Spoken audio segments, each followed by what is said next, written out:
welcome to the very first episode of the All Wrestling Podcast. I'm your host, Timothy Cantwell. I've been watching wrestling since I was like 5, 6 years old, on and off in about 95, 96. Kind of grew up in the Attitude Era. It was kind of surreal for me. Um, but it was very nice to grow up in that era. I was very fortunate to grow through not only the Attitude Era, but the Ruthless Aggression Era. And now the PG era is over, even. So now we're in this new Netflix era. And it's just nice for me to see as a fan go from, oh, we don't want this wrestling company around, to now everybody's getting a chance to flourish, it seems like, on multiple platforms. And I'm loving it for the wrestling community because it feels almost as big, if not maybe a little bigger than it did in the 90s during the Monday Night Wars. But that's enough about me. I will come back to myself in a bit and tell you about my Royal Rumble experience this weekend. Right now, I'd like to introduce you to our next host, and that is Zach Elliott.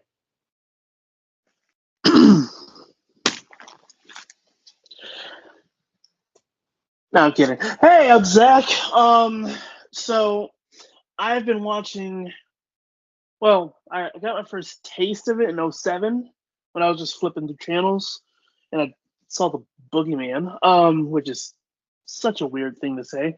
But then I didn't actually start watching completely until around Royal Rumble season of 09.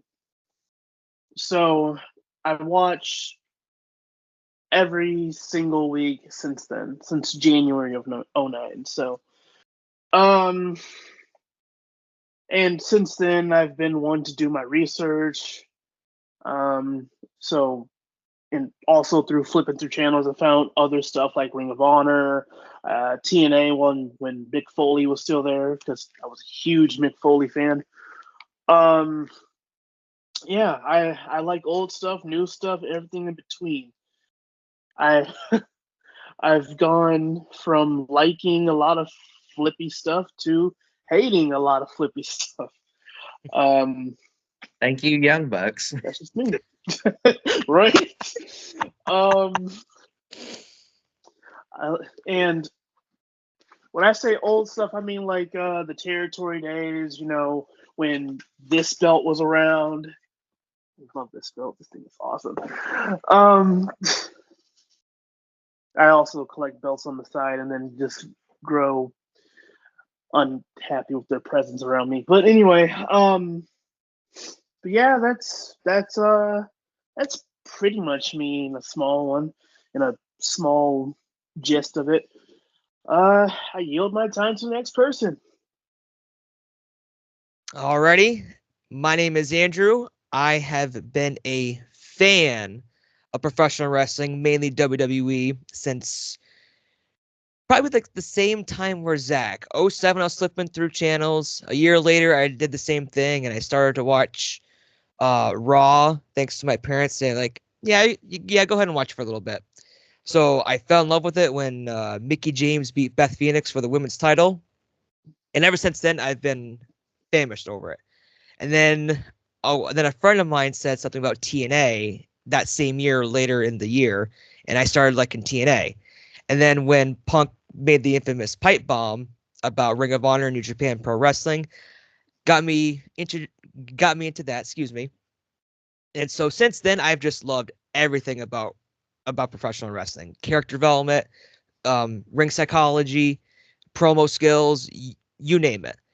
And my favorite match of all time, I have to say this, is Shawn Michaels versus The Undertaker at WrestleMania 25.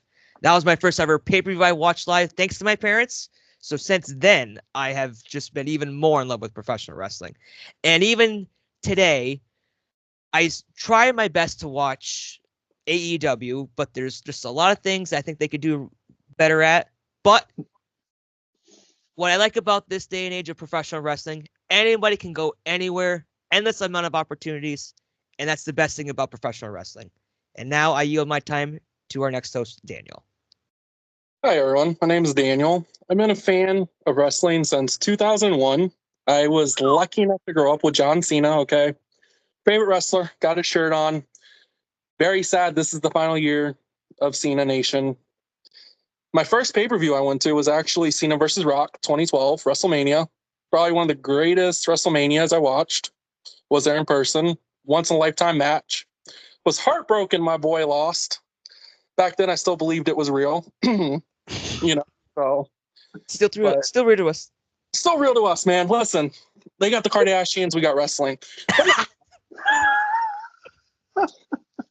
I would say 2015, I did lose my interest in wrestling. Unfortunately, Vince McMahon made it stale for me, unfortunately. AEW brought me back, thank God. But now I love the Bloodline. I watch WWE. I watch AEW. Bloodline story is probably the best thing in wrestling going right now. A little drawn out, but still the best thing going. So many twists and turns.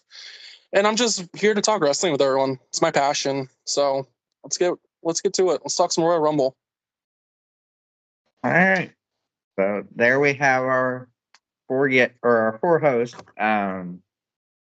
So as you all know, we had the Royal Rumble last weekend, a week ago, actually tonight.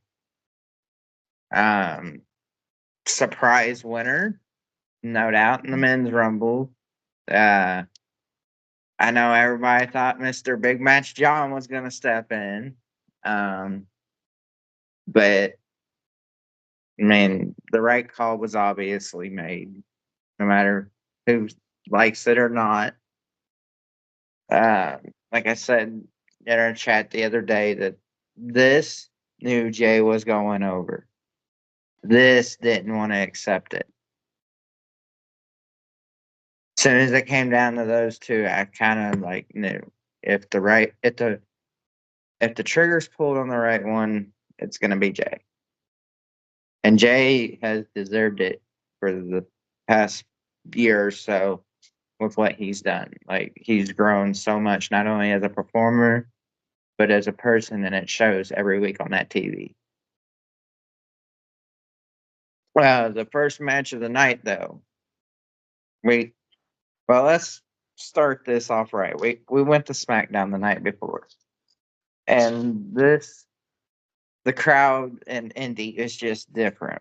And what I mean by that is Pat's not lying, Pat McAfee, when he says that there's just something about Hoosier hospitality. Like, the energy was electric from the moment you got downtown. Like, when we were even in the parking garage, you could look down and you just see fans for miles. Belts everywhere. We get to SmackDown, though. We chose to go sit up in the nosebleeds. So here's the stage. And here we are. Every time Pyro shoot off for SmackDown last week, everybody'd see us go, eek. I would do the same thing. And I forgot Damian Priest had two, so imagine that. It was really a good overall show from top to bottom, actually. For once, I felt like the SmackDown before the Royal Rumble wasn't just a filler. Even the new WWE Speed, I believe it is, I'll tell you now, the match that stole the show happened very early and wasn't even featured on SmackDown. It was Dragon Lee versus Chad Gable on Speed. Damn, okay. Less than a 5-minute match, and I mean, they just were fluid, and it was a really great put together match for less than a 5-minute match. They wrestled very well. If I remember correctly, sorry. No, go ahead. I was just gonna say, if I remember correctly, I believe Pete Dunne is the producer for those matches, so it's showing that how well of a producer he is. Keep going now. I just want to say, though, if you ever have a chance to go early to a SmackDown or Raw and see WWE Speed, it's probably the best thing ever. Like, I worked a Raw a couple months ago and got to see Speed. They're probably some of the best matches you'll see of the night. I mean, they're 5-minute matches. It's fluid. It's nonstop action.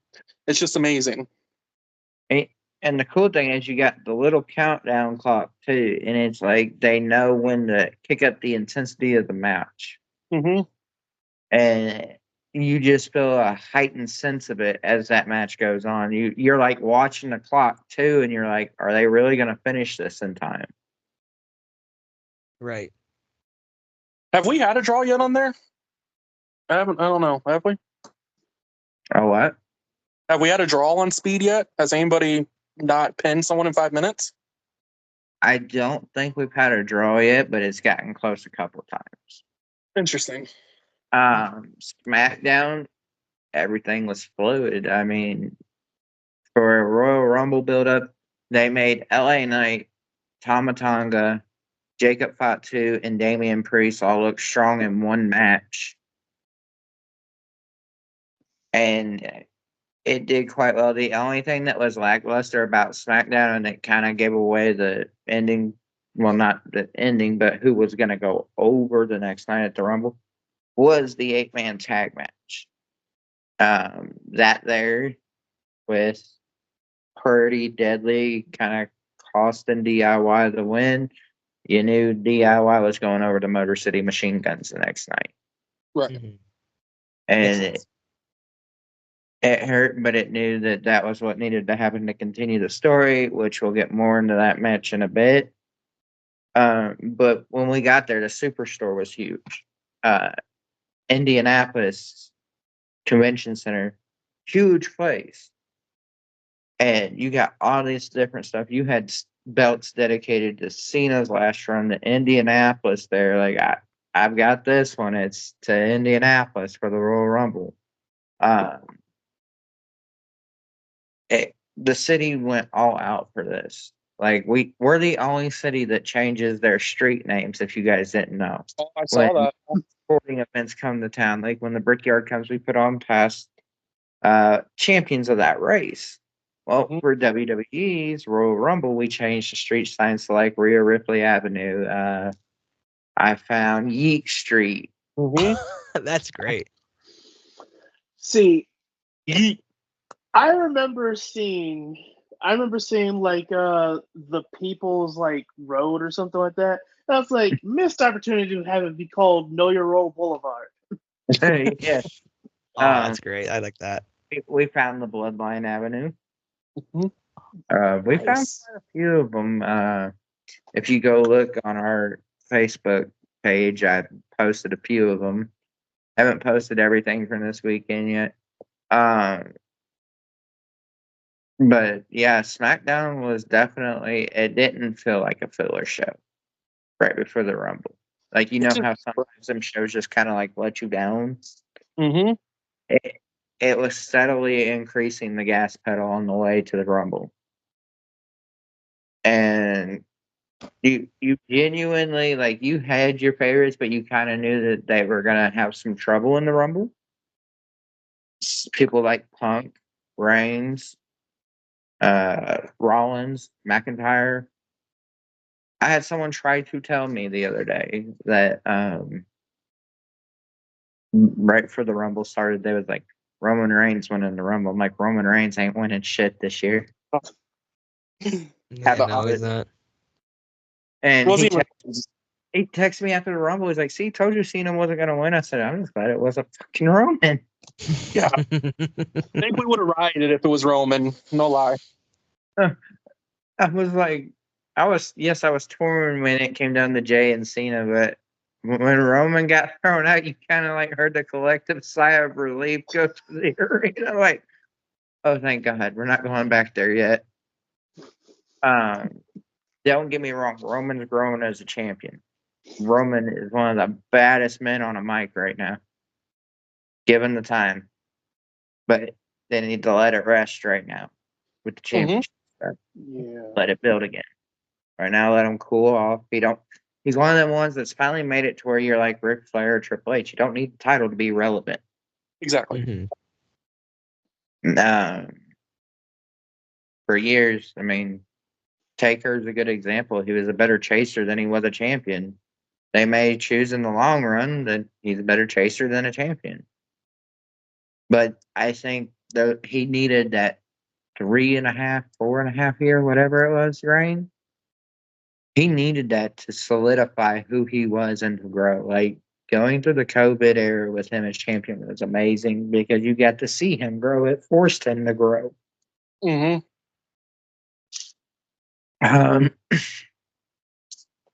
One thing I would like to see though is Jimmy get featured like Jay. Right.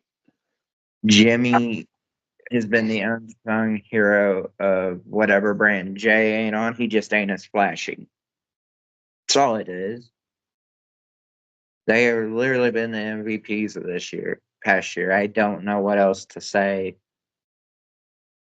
The problem is, though, Jimmy's not over with the fans like Jay. And, you know, Damian, I know we're not talking SmackDown this week yet, but Damian brought up a good point last night.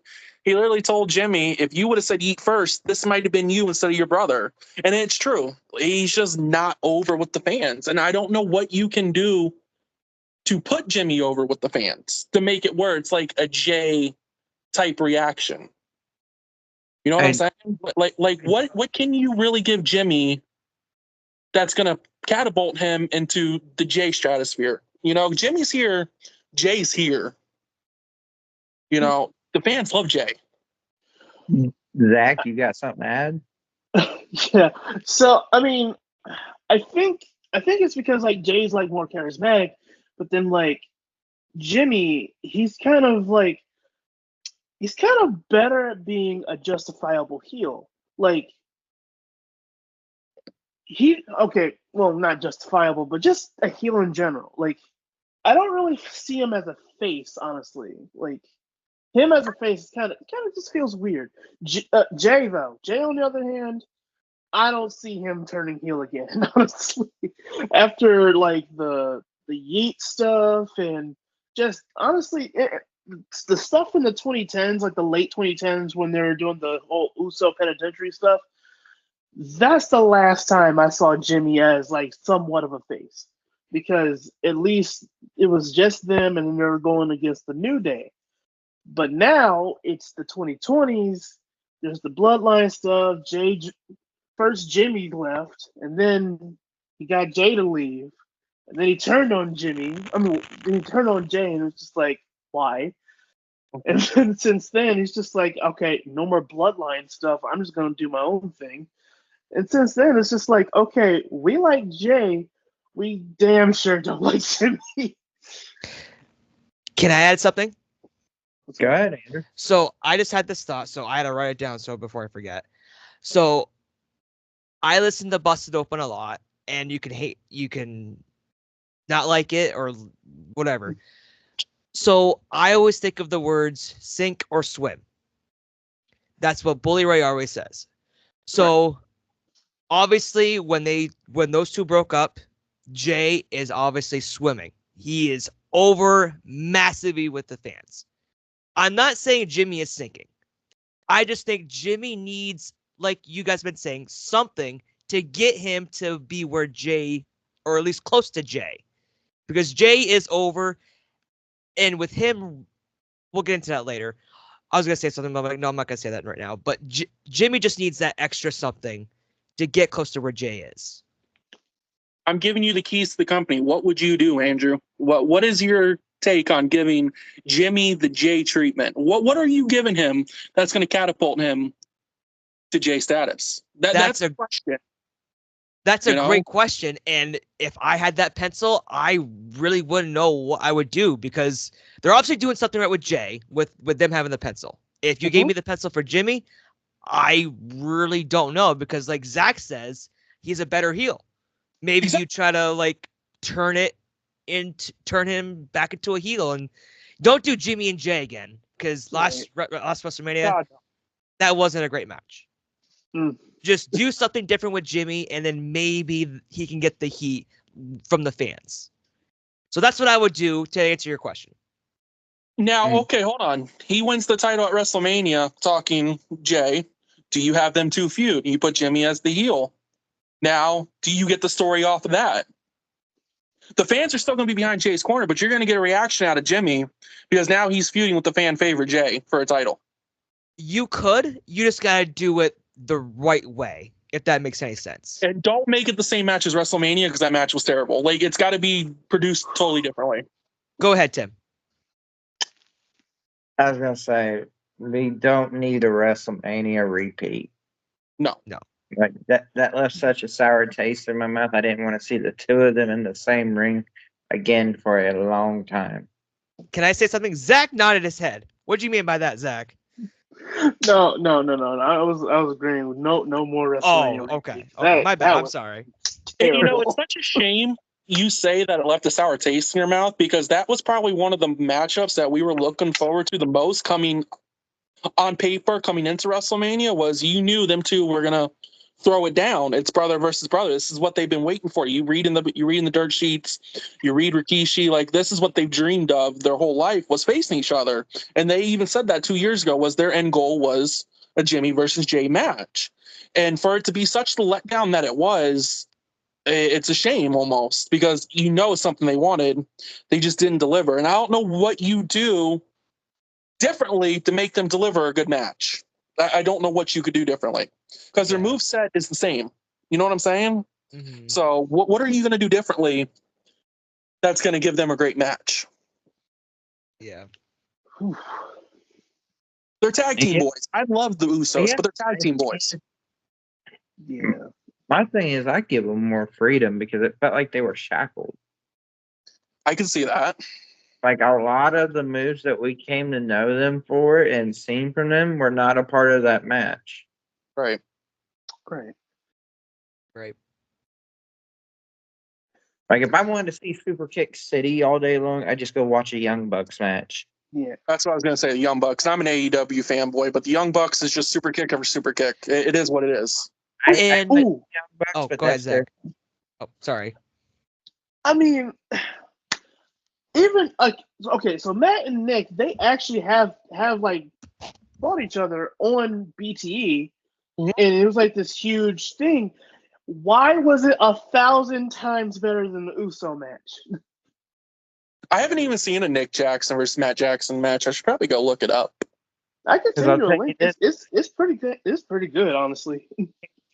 Hear me out. The Jacksons did not have the constraints that the Usos did on them. WWE wrestles Right. a certain style. And yes, the Usos were allowed to do whatever before, but with them getting, I think the TKO thing was last year at this time, but Yeah. them being part of that new company, there's no telling what their regulations are. Like what we used to be able to find on like the dirt sheets and that, where they would have, hey, you can't do this in the locker room sheets of it. TKO, who also owns the UFC, is very like strict about this stuff not getting out.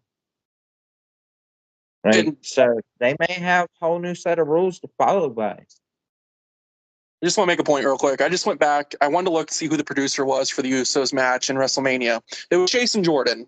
That's who produced the Usos match. Maybe you just change producers. Jason Jordan's a relatively still new producer in the WWE scene, at least. That could have been a problem. And You and to keep in mind, he was a former tag team champion, but maybe he just didn't have the tools that he thought in his head that night. I wasn't a big Jason Jordan fan, anyways. I don't think he had. They paired him up with Kurt Angle, which made him a lot bigger than what he was. I don't think he had everything that people thought he had. Put it that way. Right. Now, we have a mini angle in WWE right now, though. Yeah, Chad Gable. Yeah, dude, Right. wrestle a match with anyone. Yeah, I mean, he could. I'd want to watch him wrestle a broomstick, and I ain't said that since Angle's prime days. That I'd sit there and watch him wrestle a fucking broomstick because it'd be entertaining somehow. Right. Right. I mean, listen, he's getting the "you suck" chance. You know he's over now when he's getting the same chance Kurt Angle got. Okay, he's got the same, basically same song. You got the "you suck, you suck." I mean, come on, he's over. And I don't like Gable, but he's over. Oh 100%. yeah. So y'all can laugh at this next thing I'm about to say. I promise it's not going to hurt my feelings. Okay. I've never managed to boo an amateur wrestler or mixed martial artist that comes to WWE for one simple fact: they have the same background. So it just makes them guys a lot more likable to me, to where it may be a boring match to you guys with like suplexes and holds and basic stuff. To me, it sings to my heart. Like, my favorite match of all time is SmackDown 60-minute Iron Man match between Brock Lesnar and Kurt Angle. That there to me was my childhood. These guys that made me feel like wrestling, I could connect with them. Right. Like, that's where a lot of my toughness came from as a kid, was seeing them guys never tap. It got instilled in here. You don't tap. You don't give up. Right. Right. And that match was a banger. Oh my god. And I could watch that match 10 times a day and never once be bored of it, because I always find something new in it. That's 60 minutes of wrestling. You're never going to find everything. Right. I agree with you. But To Royal Rumble? yeah, we can move on to the Royal Rumble. 30 minutes in? Do we want to just transition? So we wake up Royal Rumble day. Well, this was the day before we were at the convention center. My best friend, love him to death. His name's Jake. The one you saw the pictures with this weekend. We're sitting in the convention center. We just got our belts with the case. Which, if the crowd did not see it, the event belt with the case, pretty nice. Yeah. Dig it. $175 later. Nice. So we're sitting out there looking at our belts, and he goes, "Hey, I haven't bought tickets for the Rumble yet," which we had been watching for the past month. Declines. So he's like, "We'll wait, we'll wait, we'll wait, we'll wait." Well, it's the day before the event. And he kind of like leans over to me and he goes, "Hey, I found floor seats on the ramp for $350 a piece." Me, I expected him to be the responsible friend, be like, "No, we need to look for something better." I said, "Do it." Thinking he'd be the responsible friend. He'd be the one to be like, "No, no, no, no, no, no." And lo and behold, 5 minutes later, he taps me on the shoulder and goes, "We're sitting on the ramp at the Rumble." Me. What? So wait, what are we doing? And we like made signs that night.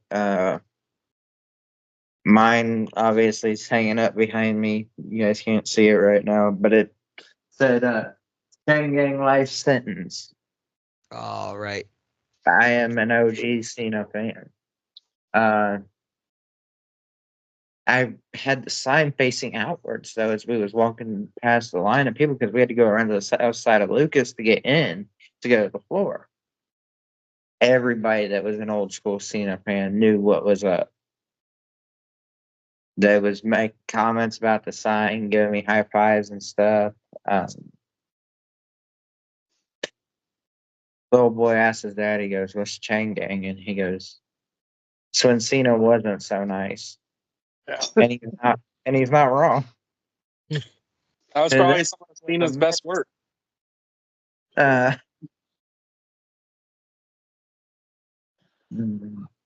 We get inside Lucas though. I met a Grinch John Cena. Dude dressed up in Grinch with the green John Cena outfit, had the jorts and all. Wow. That's very creative. We had a sign. My buddy had a sign that said, "Hey mom, made it on TV." I had a sign for my fiance Krista. We made it onto the post show with our signs. Oh, nice. Oh, I'll have to watch that back. Go back We and look. looked back and we actually found out where we was holding the signs up.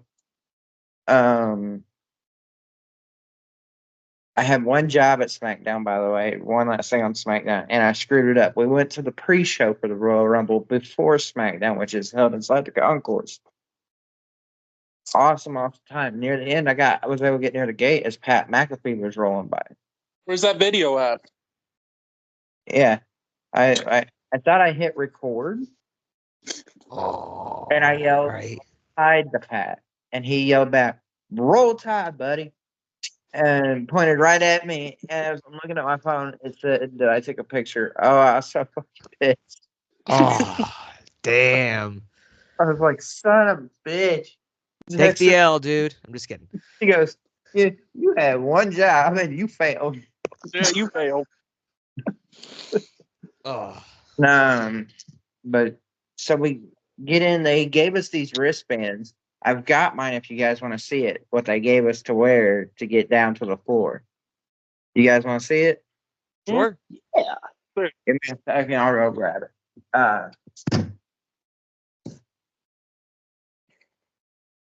Chiefs or Eagles tomorrow? Let's pray the Eagles win. Eagles. I'm praying. Fly, Eagles, fly. Fly, Oh Eagles, my- fly for at least another 24 hours. If we're releasing this episode tonight, y'all comment and let us know Chiefs or Eagles tomorrow. If you made it this far. Zach, who do you have? Very quick. Eagles for sure. I'm Oh, tired thank of seeing the goddamn Chiefs. Too many eyes on the Super Bowl tomorrow. I think Eagles win. They've become the new Patriots. It's the Okay, officiating. calm down. We didn't get the refs' help. Calm down. Yeah. Calm down over it. I forgot. I totally forgot. We did it the hard way. Yes.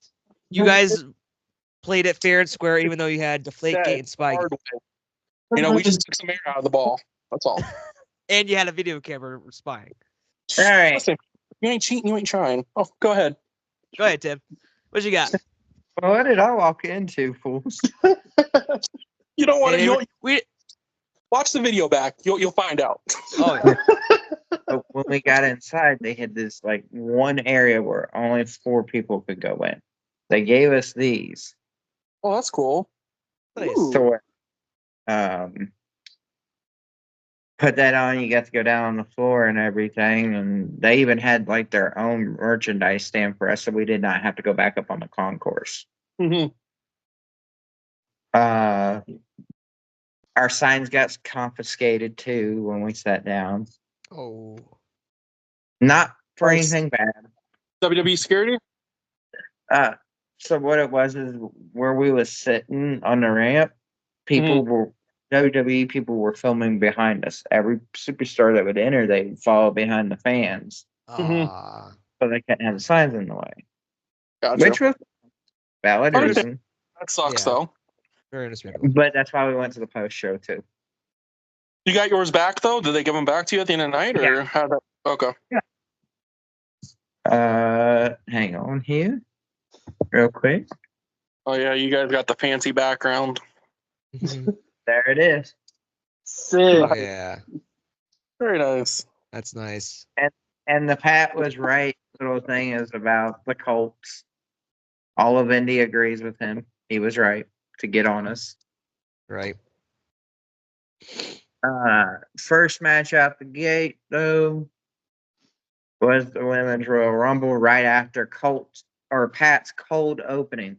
If you watched it, which I'm sure all 3 of you did, that there was the baddest opening I have ever witnessed to a WWE pay-per-view, including WrestleMania. What'd you say, Daniel? I missed the open, unfortunately.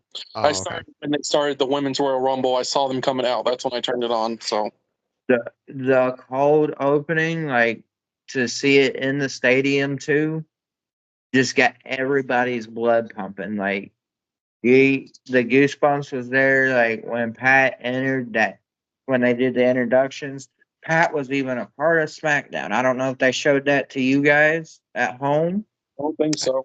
I don't remember. but Pat was able to be part of a co-host of SmackDown a little bit. Because Oh, I think I did remember. Yeah, I do remember. Sorry. Yes. what you guys didn't see off camera, I don't think though. Did they catch it was Michael Cole's birthday? Yeah, I believe so. Actually. Yes. They had the whole crowd sing happy birthday to Michael Cole. Oh, that's And dope. Cole went crowd surfing right next to me too. Wait, Did they- actually, now that I think about it, I don't think they did the happy birthday thing. I'm sorry to interrupt, but I don't think they did. Yeah, so McAfee gets on the mic and he goes, "Well, we got a birthday." All of us are like, "Ooh, Michael Cole." So they got the whole stadium to sing Michael Cole's happy birthday to him. That's awesome. It's pretty cool. But we look up though, and we kind of like notice some lights above our seats and that. I've actually got video on my phone that I'll probably post at some point. It's hilarious. It was the middle of Cody Rhodes' entrance, and I'm doing the woe with everybody, and you just see above where we're sitting all the pyro go. And we didn't realize that was where we were sitting. So more than once that night, we got scared out of us. So on to the Women's Royal Rumble. I was ecstatic that Sky started. Loved watching her wrestle. Next was Liv Morgan at number 2. Yeah. Yeah, not a real big fan of Liv. She's come a long way though. 100%. I will say that. A long, long way. This character, though, I'm not a fan of with Dom. Like, I'm not a fan of this whole. And Raquel, like, too. Like, them three go together in a hand basket, just not a fan of this character work. Judgment Day, I think, is ran its course. Do something else. Yeah, unfortunately. 100%. Okay, now there was a few surprises in the Women's Royal Rumble. It was nice to see Trish back. Mm-hmm. First time I've gotten to see her in quite some time live. I'll say this, the pop of the night went to the Women's Royal Rumble, and it will not surprise anyone who it is. Bliss. Miss Bliss. I'll say that when her music hit, just by the first note, the roof blew off the place. Like, there was nothing like it the rest of the night. And what I love is the dirt sheet swerved us so bad on this weeks leading up to Bliss's return. Well, I love it. 2 weeks before, or 2 days before, actually, I read that talks had stalled, so That's what I'm I'm about. gonna be there. And then, lo and behold, her music hits. Well, the roof blows off the place, Mhm. and then you noticed her jacket, which you guys didn't get to see it a whole lot on the broadcast. And when I say there wasn't a dry eye in the place, it said "Fiend Forever" on the back. Mhm. But if you look closely, there was 2 little white letters that spelled out "Friends Forever." Aw. That's awesome. That almost makes me want to cry. You could tell that her gear was still very Fiend inspired. There's a good point to that. She's supposed to come back with the White Six. I did read that. So I think she is gonna, or the White Sixes, whatever they're called. She's supposed to be with them. So I think that's where they're gearing towards. And her doll even had Wyatt on it, on the eyes. They showed that. It's Right. also got number 6. Yeah, that's what I'm talking about. W6 it had. So Wyatt 6. That's where she's supposed to be going. She is on But SmackDown, I believe. So, Huh? I believe she is on SmackDown. So that's where they are. She So. is. Bo Yeah. is hurt. So that's why the Wyatt Sixes haven't appeared. They haven't released what's hurt, but he's hurt. Right. But there wasn't a dry eye in the place, and there was some hope too that Charlotte wouldn't win, knowing that Bliss was there. I'm not gonna sugarcoat it,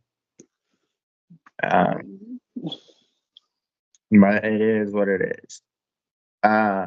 Jordan Grace shined again this year in the Rumble. Like, if you don't know her from TNA, you're about to know her in WWE because she signed a multi-year contract with them.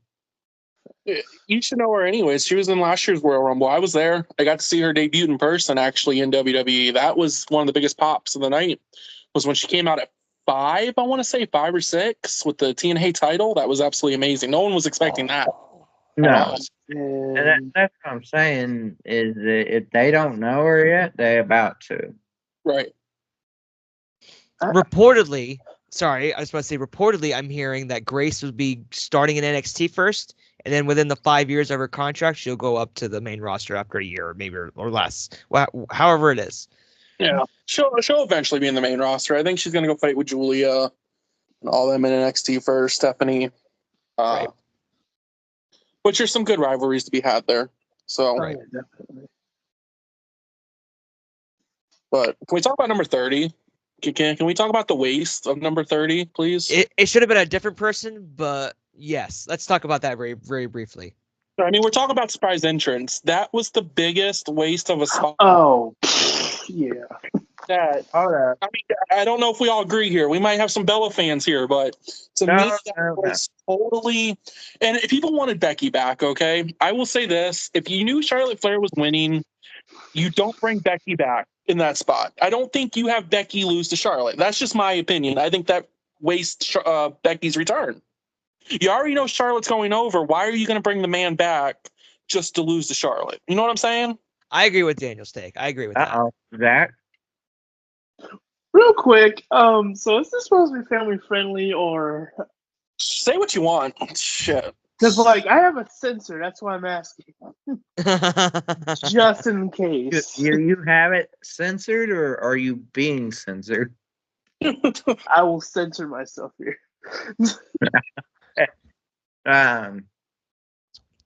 We'll say this. I'll say this about the number 30 entrance this year. Women's goes, oh, let's see how horrible we can be, and then the men's just goes, I'm gonna top you, and we'll get to that in a bit. Yep. We'll get Definitely. to that in a bit because yeah, we'll get to that. If the whole I hate Nikki I hate the fucking Bellas. I really do. The person that got booed the loudest in the women's match, can anybody take a guess? Was it number 30? No. Charlotte. Nope. God, I'm trying to think of who was in it. My biggest thing, just before I forget, at least, is besides the main people that came back and all their music, does anyone know anyone else's music? I didn't. big problem going on right now, and WWE talent's getting tired of Def Rebel. There's a big problem going around right now. I was at the Royal Rumble last year.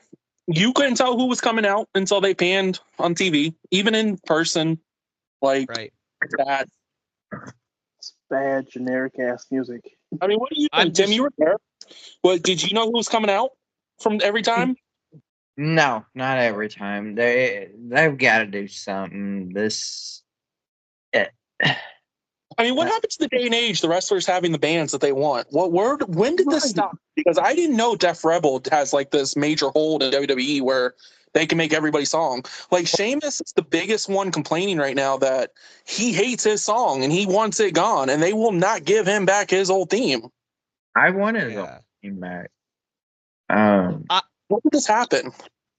Go ahead, Why Zach. did they bring it back? Why did they bring that back for a month and then just like, no, fuck you, Death Rebel? It's like, no, why? Part of me is thinking that Def Rebel and the WWE have a contract, and they're not going to go away until their contract expires. So until that happens, we're going to be stuck with Def Rebel for the foreseeable future. Unfortunately. But go ahead, Tim. What do you want to speak on? I see you over there. Who was it that got booed a lot? We're sorry about that. You are fine, man. This is our first episode. We're still finding our way, so I'm sure there's going to be a lot of critics out there over this episode. Hey, let us know. We're open to critique. Booed the loudest was not anybody you'd expect, really. I mean, unless you know her, Nia Jax. I was just about to say that. When I say she got nuclear heat in that building. Right. And for everybody saying that was a botch that she did, there was no botch with all them people being eliminated. That was an actual spot. It just went more awkwardly than when they practiced. I guarantee. I will stop you there. Was there a botch? I think yes. Was it from Nia? 100% no. I think it was Bianca that botched. You look, she tries to reach for the rope like she's not supposed to be eliminated, and when she does, she's having her hair pulled. I think it was it Sonya? Who was pulling her hair? You think you're right. Maybe it was Sonya. It was one of the Pure Fusion Collection members. I can't remember who it was, but they were pulling her hair. She went to reach for the rope and she got her head yanked back when that happened, and she missed the rope. Now, I don't think it was supposed to be 6, but there are people that are saying that because Nia is a botch machine. We won't name names. That it's Nia's fault. Tim knows what I'm talking about. But this isn't on Nia, and I don't know why she's getting booed, because in the past I didn't like Nia. Back when she was like 2 or 3 years ago, she was with WWE. She injured people. She was terrible. I think she's done some fantastic work since she's been back. Be honest, just me. I think this is some of her best work in wrestling. I think she's taking care of her friends now, her competitors in the ring. I don't see anybody getting hurt, and they're not shoving her down her throat like people say they are. Unfortunately, the only thing I took issue with her Rumble this year was it looked like she stiffed Trish. she what? Not even just the TV angle. She stiffed Trish. It looked exactly like it did. Like the TV didn't over exaggerated or nothing. It looked like she stiffed her. Like a bunch of people, even in the crowd, was like, "Oh shit," because we thought that she literally just clobbered her. That about the only thing I got against her Rumble run this year is she's got to be careful. I think she's one of those ones that don't know her own strength. I mean, wasn't it her and Becky Lynch that got into a real fight in the ring? I mean, a couple years ago, that they started throwing haymakers at each other, and it actually turned into a real fight. Charlotte. Debut of the man. Yeah, that was her and Charlotte. So, I just wanted to say really quick. I will piggyback off of what Daniel said about Nia. I agree. There is a few occasions where I think she can do better still in the ring, but I think she's incredible on the mic. She makes me want to boo the blank out of her every time I see her on my TV screen. I'm like, get off. I don't care about you, but you're doing a good job to make me swear at my TV at you. Doesn't help she's pretty too. So. Yes. Yes, she is. Zach was waiting. Do we agree with the winner? Fuck no. I'm sorry. What the hell? Do we agree with the winner, Tim? The winner, no. Did we all know it was coming? Obviously, they're not just going to bring Flair back to lose. Who was our number one pick, Tim? We did predictions. Who was the number one pick? It was Flair. We knew it. I mean, just 100%. We knew it. Yeah. I mean, the men's was a bit more murky. It felt like you didn't know what was going to happen. There's about 4 players in the men's, and Jey Uso was not one of them. I will say that on my radar, at least. I was more entertained by the men's Rumble than I was the women's. But that's not to take away from what they did. No, of course not. But I feel like that's every year, though, unfortunately. They, though, outshine the men this year, oddly enough. Could be. I will say this before I forget.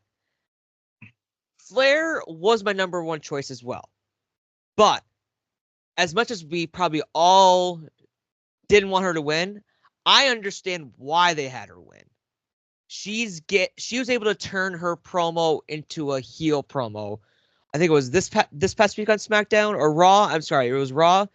And she was able to make the fans boo the crap out of her again. She is so good at turning it into a way where it favors her and her ego, and the way that she can prolong of what she's about. She's a Flair. She's gonna get that 16 championships. Correct, but I will say this.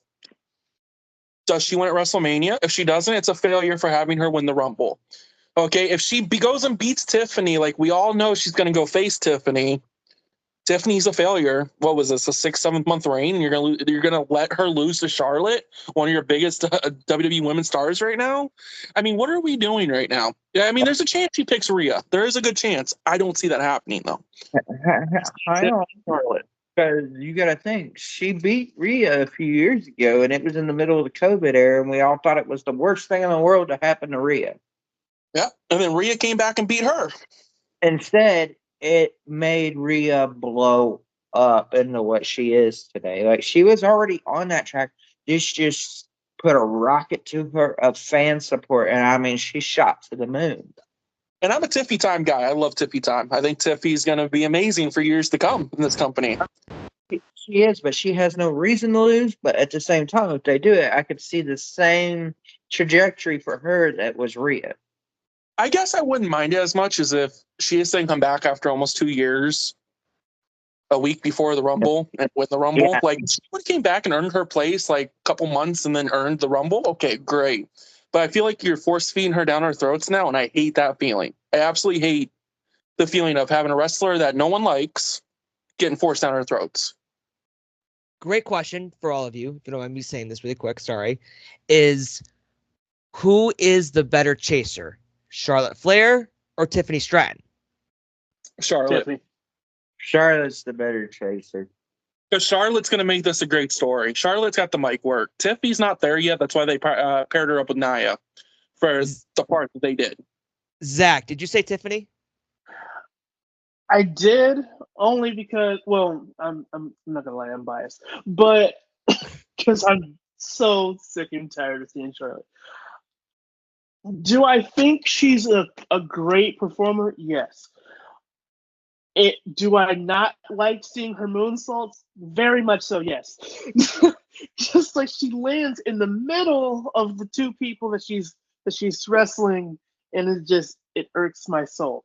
It's just like, you're supposed to target here, not here, but that's beside the point.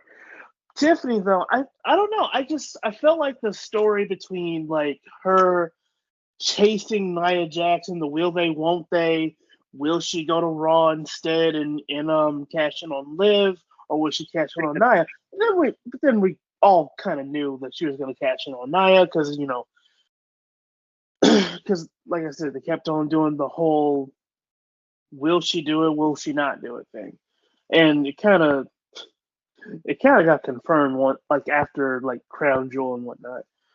But I don't know. Maybe I'm just looking more at the future, or maybe my disdain for the character of Charlotte is overseeing everything. I'm gonna say this, going off of what you said, because I'm gonna say Tiffany as well. Because look at what she did with the Money in the Bank. The fans were gravitating towards her. The fans were like, "When are you gonna cash in? When are you gonna cash in?" That's part of the chase.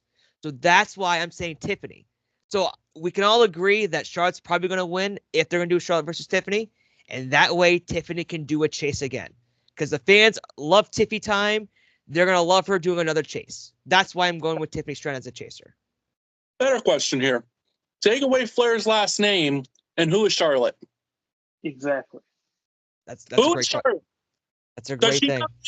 After a 2-year injury and come win the Rumble if she's not a Flair? I'd say no. You're right. I mean, these are the questions we got to ask ourselves because it's her name that's got her where she is. I hate to go out of the sport, but look at NASCAR. Dale Earnhardt Jr. is the same way. His name kept him in NASCAR longer than he should have. I will say this, though. As much as we probably don't like it, I think she is one of the best, though, in that ring. We can't take away from that from her because she is great on the mic. She's great in the ring. She's great at getting us to hate her or like her if they're going to approach her as a babyface. But that's why I'm saying Tiffany is the better chaser than Charlotte. Charlotte's the better chaser. I mean, she's got the mic work. She knows how to tell a story. I'll give her all the credit in the world on that part. If Tiffy was chasing, I could maybe see it, but I don't know. I don't think she's there yet. She will be there. Give her a year or two, but I don't think she's there yet. Go ahead, Tim. You can start it without updating. She's letting the game download on the PS4. What do we got next? Why? So I guess like number 30, I guess I don't know who I was expecting, but it sure the hell wasn't Nikki Bella. Can we all agree on one name? Becky. That's what everybody was really expecting. It was Becky Lynch. Well, can we all agree on another name then? AJ Lee. CM Punk's wife, AJ Lee. You're damn right. I wanted AJ Lee so bad I didn't get it. I'm like, oh, I understand why. She has a back thing if I remember correctly, but damn, I was a little upset. That and her book just came out. Wait, she has another book? I think so. I think it was like a collaboration between her and like 2 other people. I'm not completely certain. Listen, the only reason why the Bella was number 30 is because she has a show on Peacock coming out. Oh. That's true. He's got I ain't watching that stuff. Sorry. I ain't watching it either. But it makes sense why she was there, but it was a wasted spot. 100%. Definitely. Put that shit on Tubi. Oh. Go ahead, Tim. I ain't got much more about that match. I think we hit all the bullet points on that match. So let's move on to the 2 out of 3 falls tag match. This was a wonderful match where it was at. Like 2 teams that could burn down the house. I waited over 20 years almost to see the Motor City Machine Guns in person. And I got 2 matches with them last week. In person finally. Let me tell you, they lived up to all the hype. They bring that heat. Like, there's a reason they were my guys in TNA. And they still bring that heat 20 years later in WWE. And I had a guy behind me say, well, I wish they were here 20 years ago. I said, I don't. And he goes, why? I said, because Vince would fucking waste them. I said, they would not have been booked properly. I said, I am glad they waited till Hunter had full control over this company. I said, for the love of God, I hope Vince never touches another thing wrestling related. Well, he's supposedly company, so don't hold your breath. Please, God. But you get my point. Like, yes, he's done good, but he's done so much bad, it's not funny. He's done a crap a load of money for $9.3 billion. His later years were terrible. DIY and Motor City Machine Guns. Watching them 2 tag teams go at it was like I was watching TNA back in the day when Beer Money would go after Motor City Machine Guns. I love Beer Money. It carried the same pace, the same like energy. It was just a fun match, and I remember watching 2 out of 3 falls of that. And it was just an amazing match. What killed it was the ending to the 3rd fall. This match should have stole the show, and it was on the track too. Instead, you get the Street Profits for no reason at all. It had nothing to do with either team leading up to this event. So I'm trying to figure out where the hell they still fit in a week later. Well, they cut a promo last night on SmackDown. But you get my point. It was like a week later. 100%. What the do we do? Correct me if I'm wrong. I'm sorry. I just want to say, didn't they have something with the Street Profits like a week before the Royal Rumble or something? I could be wrong. I just want to make sure. Because I thought they had a little intertwining thing going on with their story. But it didn't seem like nothing that would affect the Rumble match. I can understand that. So it was like out of left field, if that makes sense. And it was just like, why? Why would you not let them tear down the house with that 3rd fall? Because you could feel the anticipation building. It almost felt a little rushed to me. I don't know if that felt like to you in the stands, but it felt really rushed as well. The 3rd fall did. The rest of it seemed like it was flowing nicely. Because you had the first fall, and then the second fall came right after the first fall, like maybe a minute and a half, 2 minutes later. But that's usually how 2 out of 3 falls matches happen when they're situated where that one's at. Um, all 4 gentlemen put on a hell of a show. Tommaso, Johnny, Chris, and Alex, all 4, like, they got a standing ovation afterwards.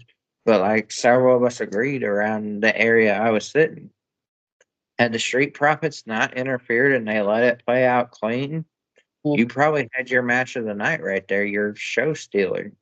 Or going to rival Kevin Owens and Cody Rhodes for it, for sure. So Absolutely could. Trust me, that's a match there that a little bit of me feels like I question what we were doing there at one point, but we'll get to that in a bit. I mean, I just looked on Cage Match. It was a 14-minute match from start to finish, bell to bell. 2 out of 3 falls, 14 minutes. To me, I mean, I know I originally put down it was one of our tiebreakers. I thought it was going to be at least a 20-minute match. I thought we were going longer than 14 for a 2 out of 3 falls tag team match on a card that only had 4 matches as it is, knowing you had 2 Rumbles that were going an hour plus.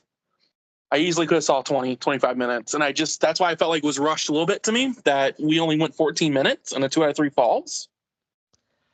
For future reference, sorry. Go ahead.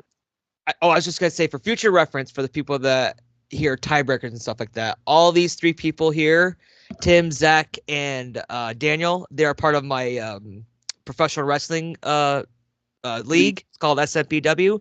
So I always like to change up tiebreakers to see what everyone thinks on how long these matches are. Some people I get like 50 minutes for just a tag match. Some people I get 9 minutes. Tim, wink, wink. But I find it very entertaining to switch up tiebreakers to see how long matches are. And I won't lie, just to see how they go. For that match, I thought for sure we were at least going 25, 30. Thought they would give that match their flowers that we knew that match could get. And to me, it just felt really rushed. I didn't like it. I know you enjoyed the first 2 falls. To me, they felt rushed to me. I wasn't a fan of the match from start to finish. Where that match could have actually gone, it just wasn't what I was thinking. Mm-hmm. You know, I was eating. I looked up and I was like, "It's over." Like Street Profits, like already, like that's just not where I thought we were going. So, but I will say this: none of us were prepared for the violence that was about to follow. Oh God, no! Cody Rhodes and Kevin Owens took years off their lives. God, no. So that brings us to the WWE Undisputed Championship ladder match. You had Cody Rhodes versus Kevin Owens. Can I say one thing really quick? Yep. One more thing. I'm sorry. I will say, out of all the songs, though, I like Motor City Machine Guns every single week, every time I hear it. Raise your fist. Yeah. Go ahead. So that brings us, though, to the Undisputed WWE Championship match, ladder match. Cody Rhodes, Kevin Owens. When I say it felt like a big fight atmosphere that you could feel it building. I scared some people sitting next to us when Kevin Owens entered. I started punching my face and screaming, "Let's fucking go!" And was getting red in the face. And they was like, "Are you good?" I was like, "Kill Sting, kill," from his ROH days, and started that chant. Yeah. You can say I'm a bit of an old school Kevin Owens fan. But like I told people too, I said I watched Cody leave WWE, go join Bullet Club. I said, so I'm right there with Cody too. And I couldn't pick a loser for that match. I was just looking for a fight. Right. And boy, did they fight. Oh my God.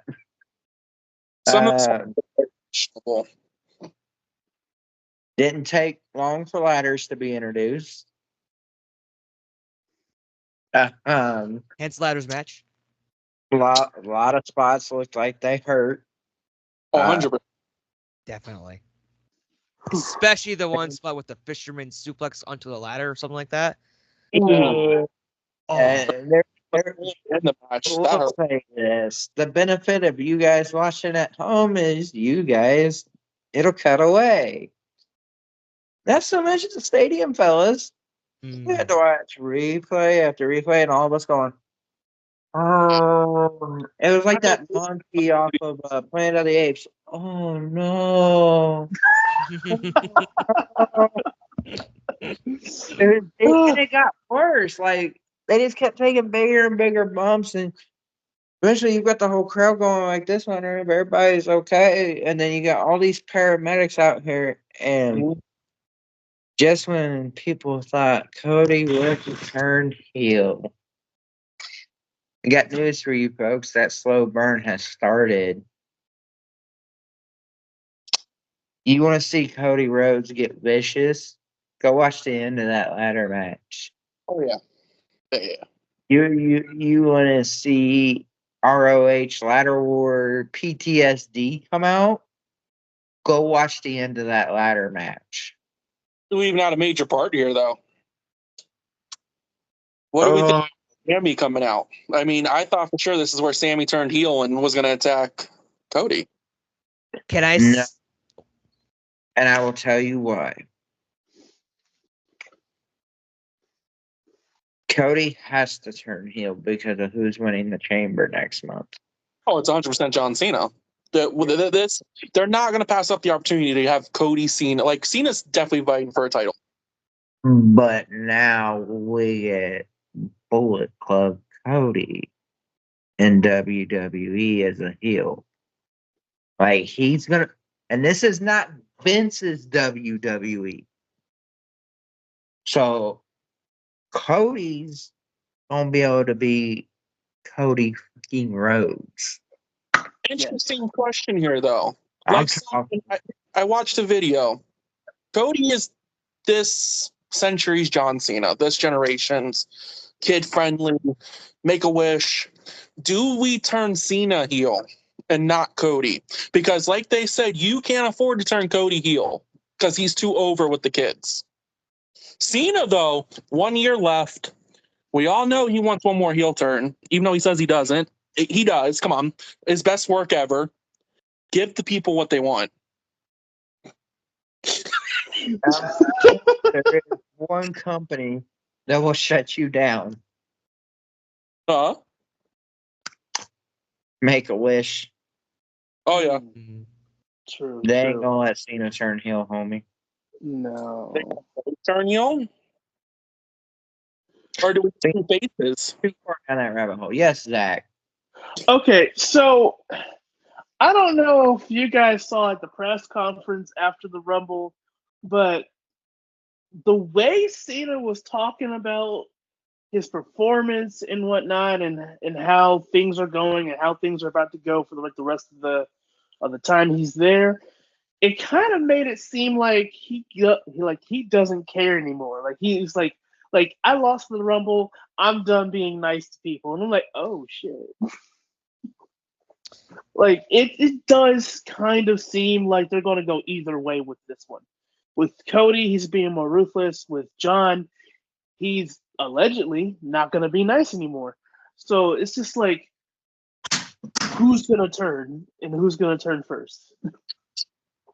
Sorry, my cat just went nuts. Yes, Andrew. And So we all had like so many thoughts we wanted to say. So Zach did the raise hand thing. So I'm like, okay, I better do that.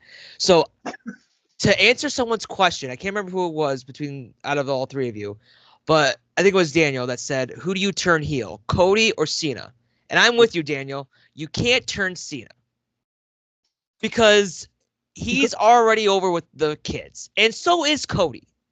But I'm going to say yes, mainly because you already have, what was that, the Rumble? 75,000, Tim? Was it around there?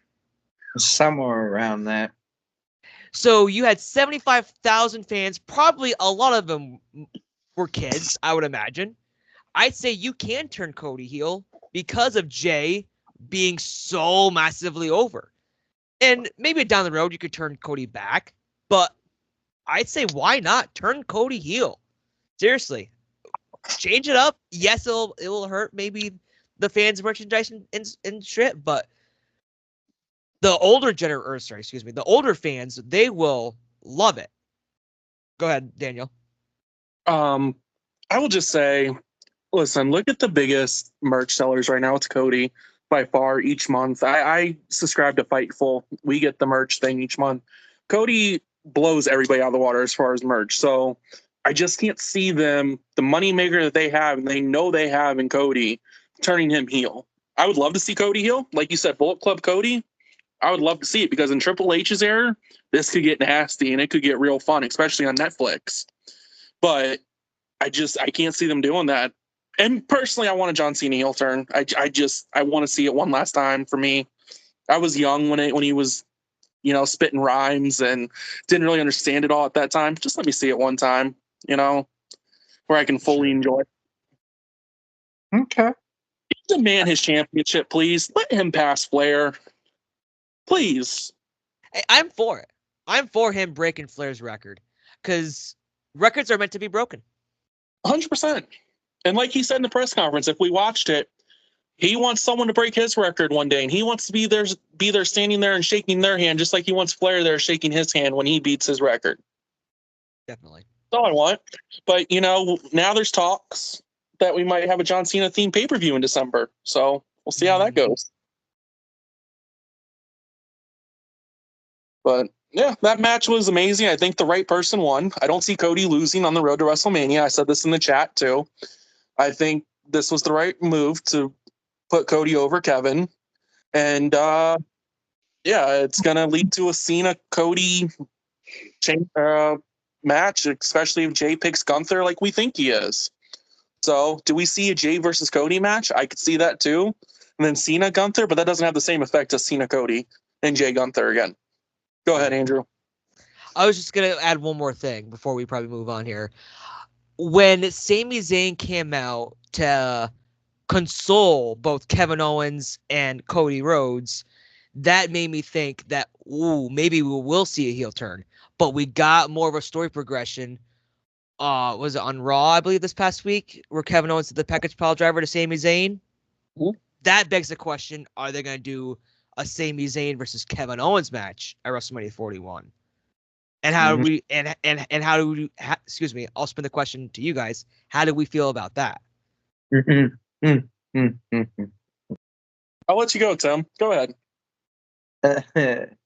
And I'll say this is something I've wanted for years, and people would ask me all the time, and they're like, why? I said, I follow these guys before they ever make it to WWE.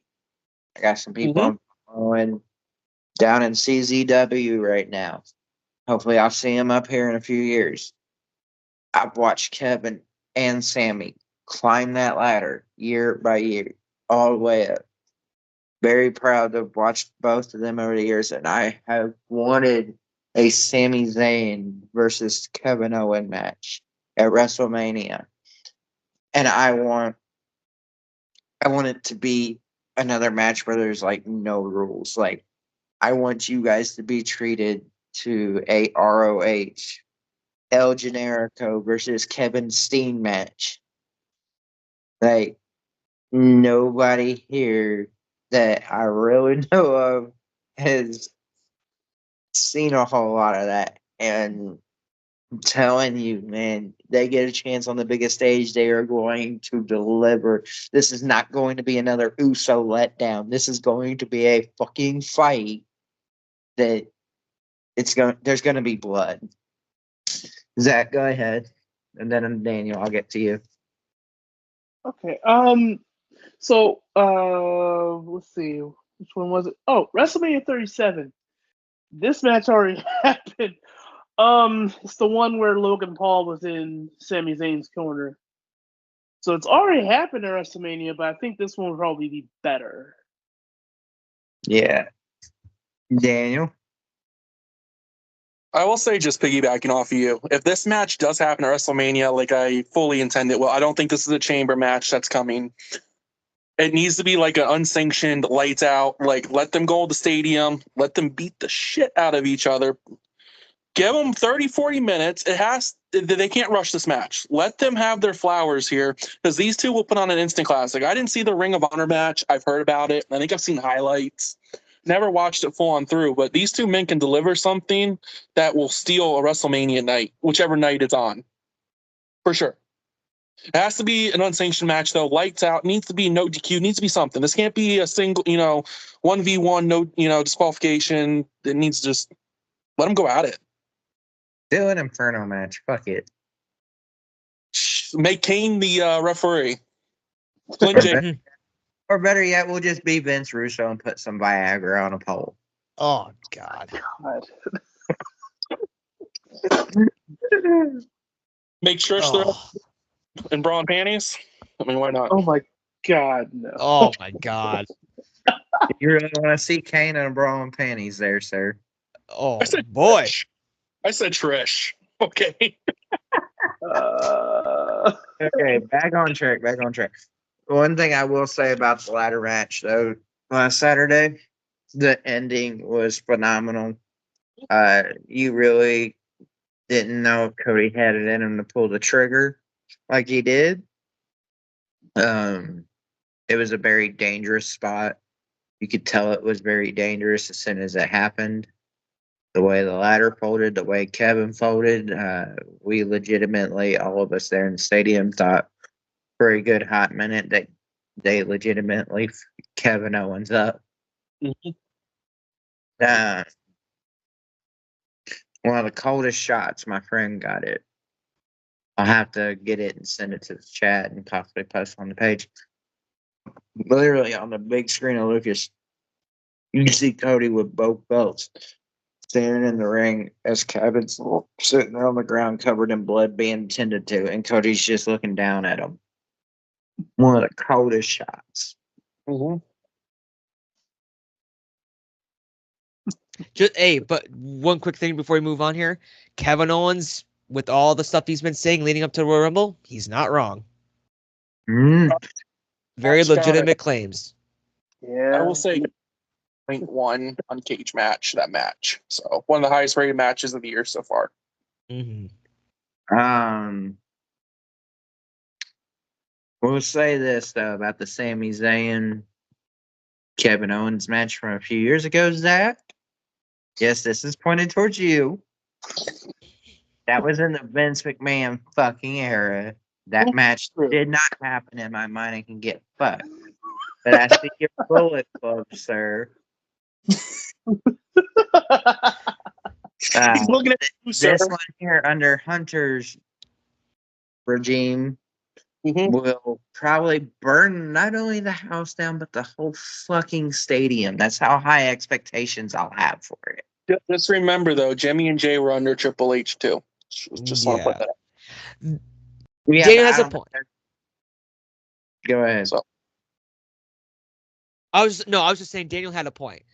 But I agree there's hit and misses with under Triple H regime, but I say more hits than misses, if that makes sense. 100%. Because Triple H knows how to evolve with the game, no pun intended. I love the pun. He just knows what fans want, though. Vince was so far out to lunch, and he was old, man. He never evolved, like you said, But Triple H knows, he listens to the fans. He knows what we want. And I will say, I'll save this for the Royal Rumble men's match because I want to get into that on that topic of what I want to say. But he definitely listens, okay? That's what I'll end that on. And because there's more I want to say about the men's Rumble match. So about him listening. I had a visitor, so if y'all want to say hi. Hello. I'm allergic to you, so get off my camera. I'm just kidding. So mean. Stop. So cute. He's my kitten. We got him a few months ago. He still ain't calmed down yet. He's like, Dad, what are you doing? No, you can't get up on the table with the camera. Go on. There you go, buddy. So moving on to the men's match. Main event. Heading into this, I felt like you had Cena, Punk, McIntyre, Rollins, and Reigns. And that's who your 5 was. You didn't know who it was going to be, but I felt like that was pretty much everybody's 5 heading into that match. Go ahead, Daniel. I just want to get into it before we start. Who was your top 3, everybody? Let's go through our top 3. Who did we actually think realistically was going to win the men's Royal Rumble? I'm just curious what we all thought. I'll start. I had Cena. Then I think I had Seth. And then Drew. That was my top 3. But realistically, who did we all think? I'm curious. You could lie if you want, but just curious who we thought. Go ahead, Andrew.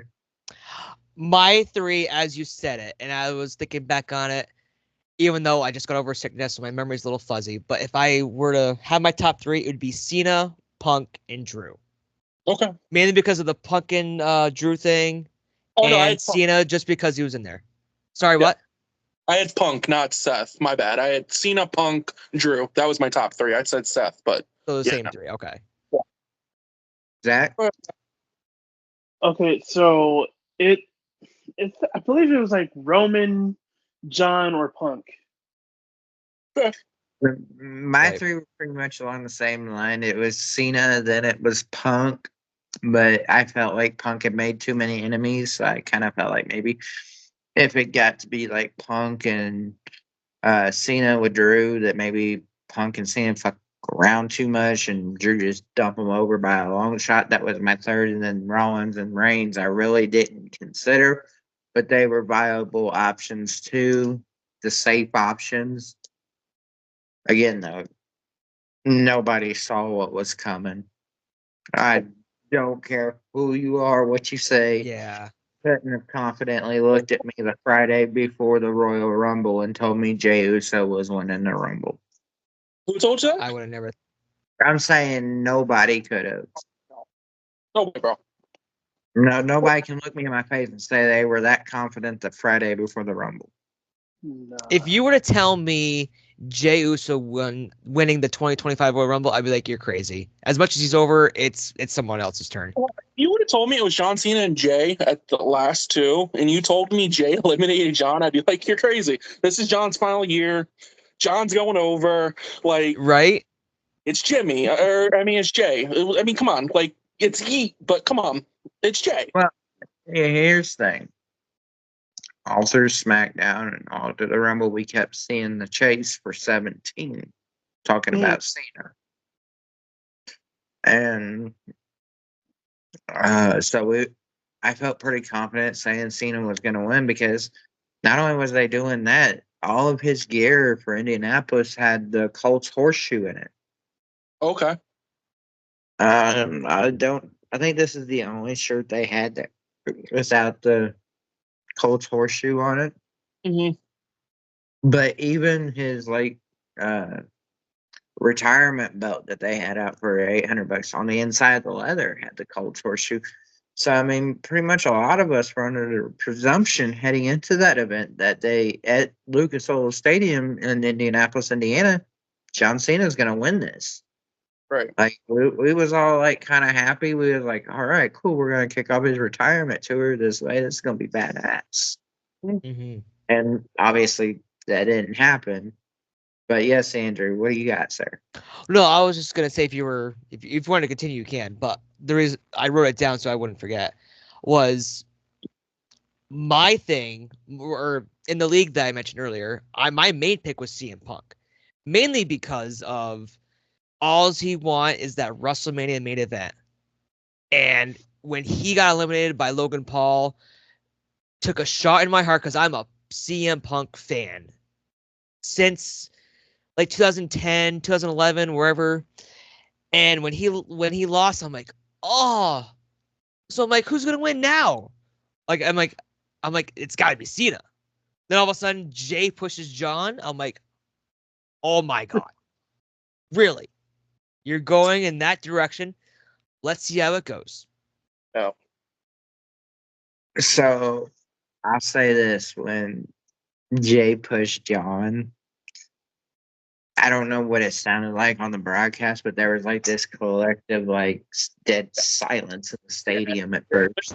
I don't know if that was audible on the broadcast because all of us were like, wait a second. did Jay just really get win?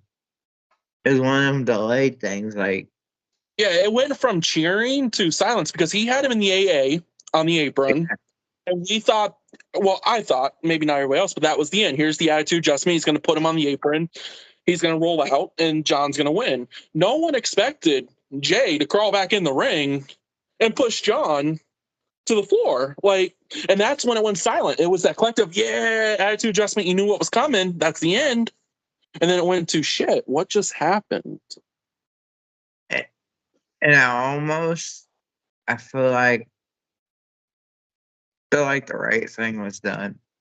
Like when 30, when I'll say this, when 30 hit, I wanted The Rock, and I wasn't the only one because Roman was still out there in the ring.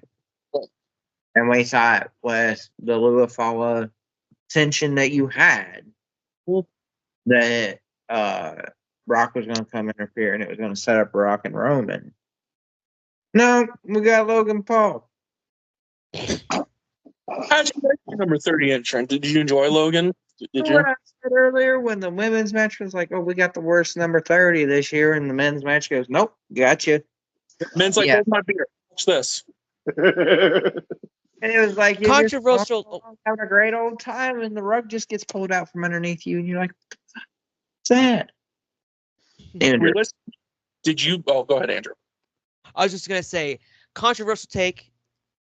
Between the two of Logan and Nikki, I'd rather have Logan because at least he is a little bit of a better wrestler.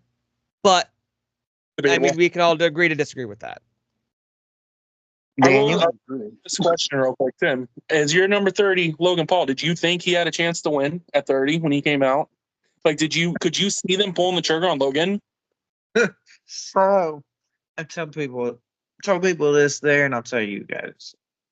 When he showed up at number 30, I told people, I said, he could have showed up at 29, 28. I'd have been fine. But 30? 30. So it gets down to him, Jay, and John. And me and everybody else started looking at each other, and we're like, they are not this stupid. Tell us they're not this stupid, that they're about to pull the trigger on this dumb son of a bitch. Tell us we are not about to witness this. And I'm sitting there looking at my buddy. I'm like, he throws these two over. We're leaving Lucas right when it happens. And he just kind of looked at me and said, I'm getting out of here before the riot starts in Indianapolis. It's gonna be some WCW when Hogan turned heel. Oh no, when John went into Hammerstein Ballroom against what was it, RV? Did he fight RVD? Yeah, RVD, right? Yep. If John wins, we riot with a spinner belt. They were getting ready to tear the place down if John walked out of there, man. Oh. And I tell people, Logan Paul takes a lot more serious than your other celebrities. The closest one I can compare to him is Bad Bunny. Both of them have taken it extremely serious when they get in the ring. Go ahead, Daniel. What'd you think about I Show Speed? I mean, he's man. Let's say this. That shit's happened so fast. Triple H said, you're going to stand in the middle of the ring and eat a spear by Braun Breaker, then get thrown to Otis, and he's going to dump you on the announce table. Would you do it? Yes. The fifth. He got the Sonic ring spear to show. He got that the Sonic spear. ring spear out of Andrew. Oh. He got fucked up. Can you say that again, Daniel? I couldn't hear you before I say what I want to say. I said he got annihilated. It wasn't like a gentle spear. Like Braun Baker didn't cuddle him at all. Mm-hmm. Annihilated. So what I wanted to say was I think this was just a spot to cater to those YouTube fans, whatever, wherever he's from. So I think that's the main reason why they're like, okay, we gotta find someone else. You, Speed, you got your gear on and stuff. Get out there. You're number 8, wherever how the number was. I don't agree with the IWC though, where everybody's like, this is a wasted spot. It was a waste of time. I don't see that as a wasted spot to me. Maybe I'm in the minority here with you guys, but the man got a spear, and then thrown over the announce table. I don't find that as a wasted spot. So No, he was an not- E in the WWE. Yeah, exactly. it was not a wasted spot. Dude did everybody has their spot in the match. Mhm. Every year in Rumble, you have your spot. Somebody has to be the comedic relief, and what better way than some murky, smart aleck YouTuber? Which it used to be Kofi. Kofi was the comedic relief because you were always trying to find how is he going to save himself this year. It was always that wacky, throw him over. He's going to land on a chair and dance himself back or handstand. Just when you thought New Day couldn't fall off the map any further, they turn them heel, and then they fall off even further. Yeah, I'm done with New Day. But listen, I still picture them as booty O's and trumpets. So, but True. I mean, about moments and everybody having their moments. What about the Drew McIntyre situation? Who fucked up there? Who's in the wrong there? Someone messed up. It's Knight or Paul. We saw from our seats. We saw what went down. Mm-hmm. I'm still not sure. I went back and rewatched that like one clip from several different angles, and you still can't tell whether something went wrong or not. It looks halfway like something did, halfway something didn't.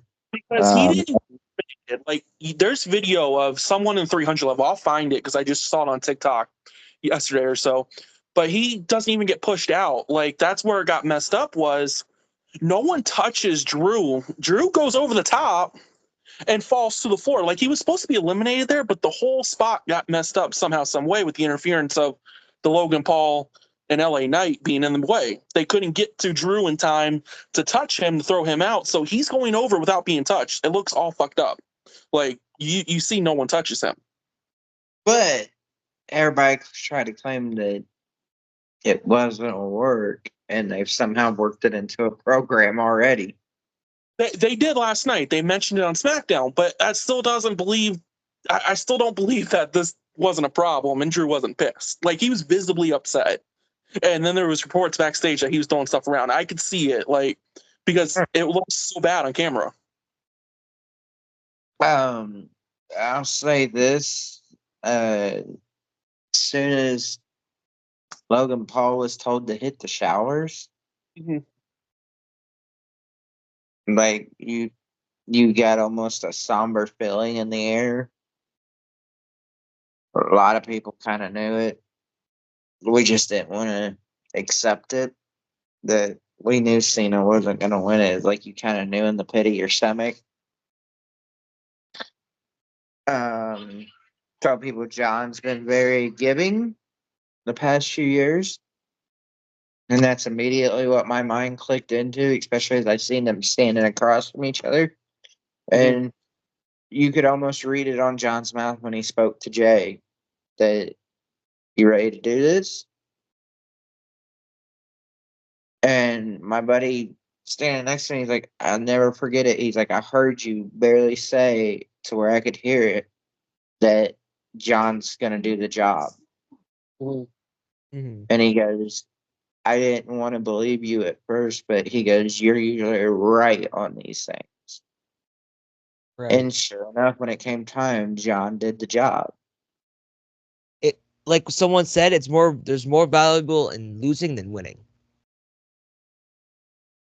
Did it hurt? Yeah, I kind of like put my head down and was sad for all of like 20 seconds. So I realized it was Jay in the ring.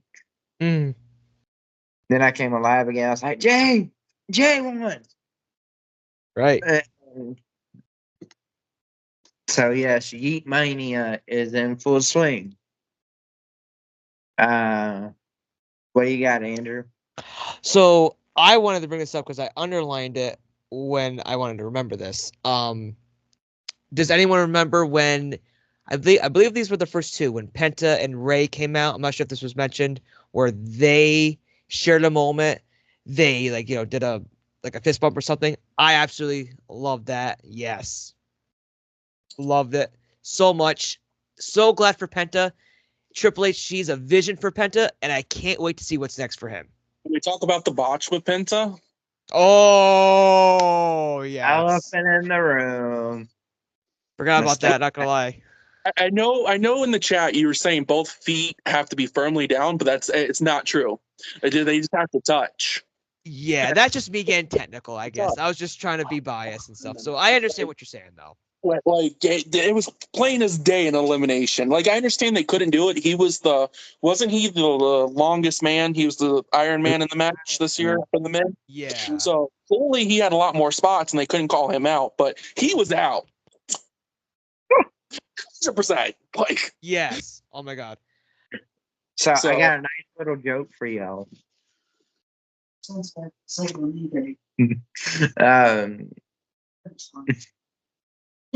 Had someone on Facebook last week go, "Oh, Penta and Ray, it's like a passing of the torch moment." I'm like, you realize how old Penta is, right? I'm like, I remember when I used to watch only WWE back when I was like 6, 7. Right. So we've got some qualifying matches that happened this past week. Can anybody remember any of them? I want to touch on something about the Royal Rumble still. Hold on. Oh, go ahead. Going back to the Triple H comment about him listening to fans. Mm-hmm. If you right Raw, the right winner won the Royal Rumble. The reaction that Jay got, unfathomable. Like the crowd loves him. And for how many years, and y'all are old enough, did we yell at Vince for not pushing the wrestlers that were over with the crowd? How many years did we complain about this? That they're so over, and they're not getting pushed. Triple H is listening. And this is where I wanted to like kind of circle back on. My last comment was he listens to what we want. Was it the right call? In my heart, I wanted John. But John got so much shit for 20 years in WWE of not letting other talent go over that these past 2 years, he's kind of made up for that with his turns and losing. And he made the right call in the Royal Rumble. He's going to get his shot in the chamber. We know he's winning, or at least should, if that's going to be the call that's made. We know he's going to WrestleMania to fight Cody. This gives Jay his flowers. He finally gets his flowers that he deserves. He's been over with the fans. Rikishi's been complaining off the rails on Twitter about how they push his son. They're going to push him finally. And I think he dethrones Gunther at WrestleMania. I can firmly see Gunther losing. To me, Gunther has gotten stale, unfortunately. I loved Gunther when he was chasing the title, but now this has gotten stale to the point where it's the same stuff every week. And Cody's reign has gotten stale to me, unfortunately. Believe it or not. That's understandable. Understandable because of the stories for Cody. Go ahead, Andrew. So, I wanted to bring up really quickly before we move on to Raw this past week, was Roxanne Perez in the Women's Royal Rumble match, lasting for over an hour, the longest person to be in the match. I love that. Give it to a person that was in NXT is who's been called up.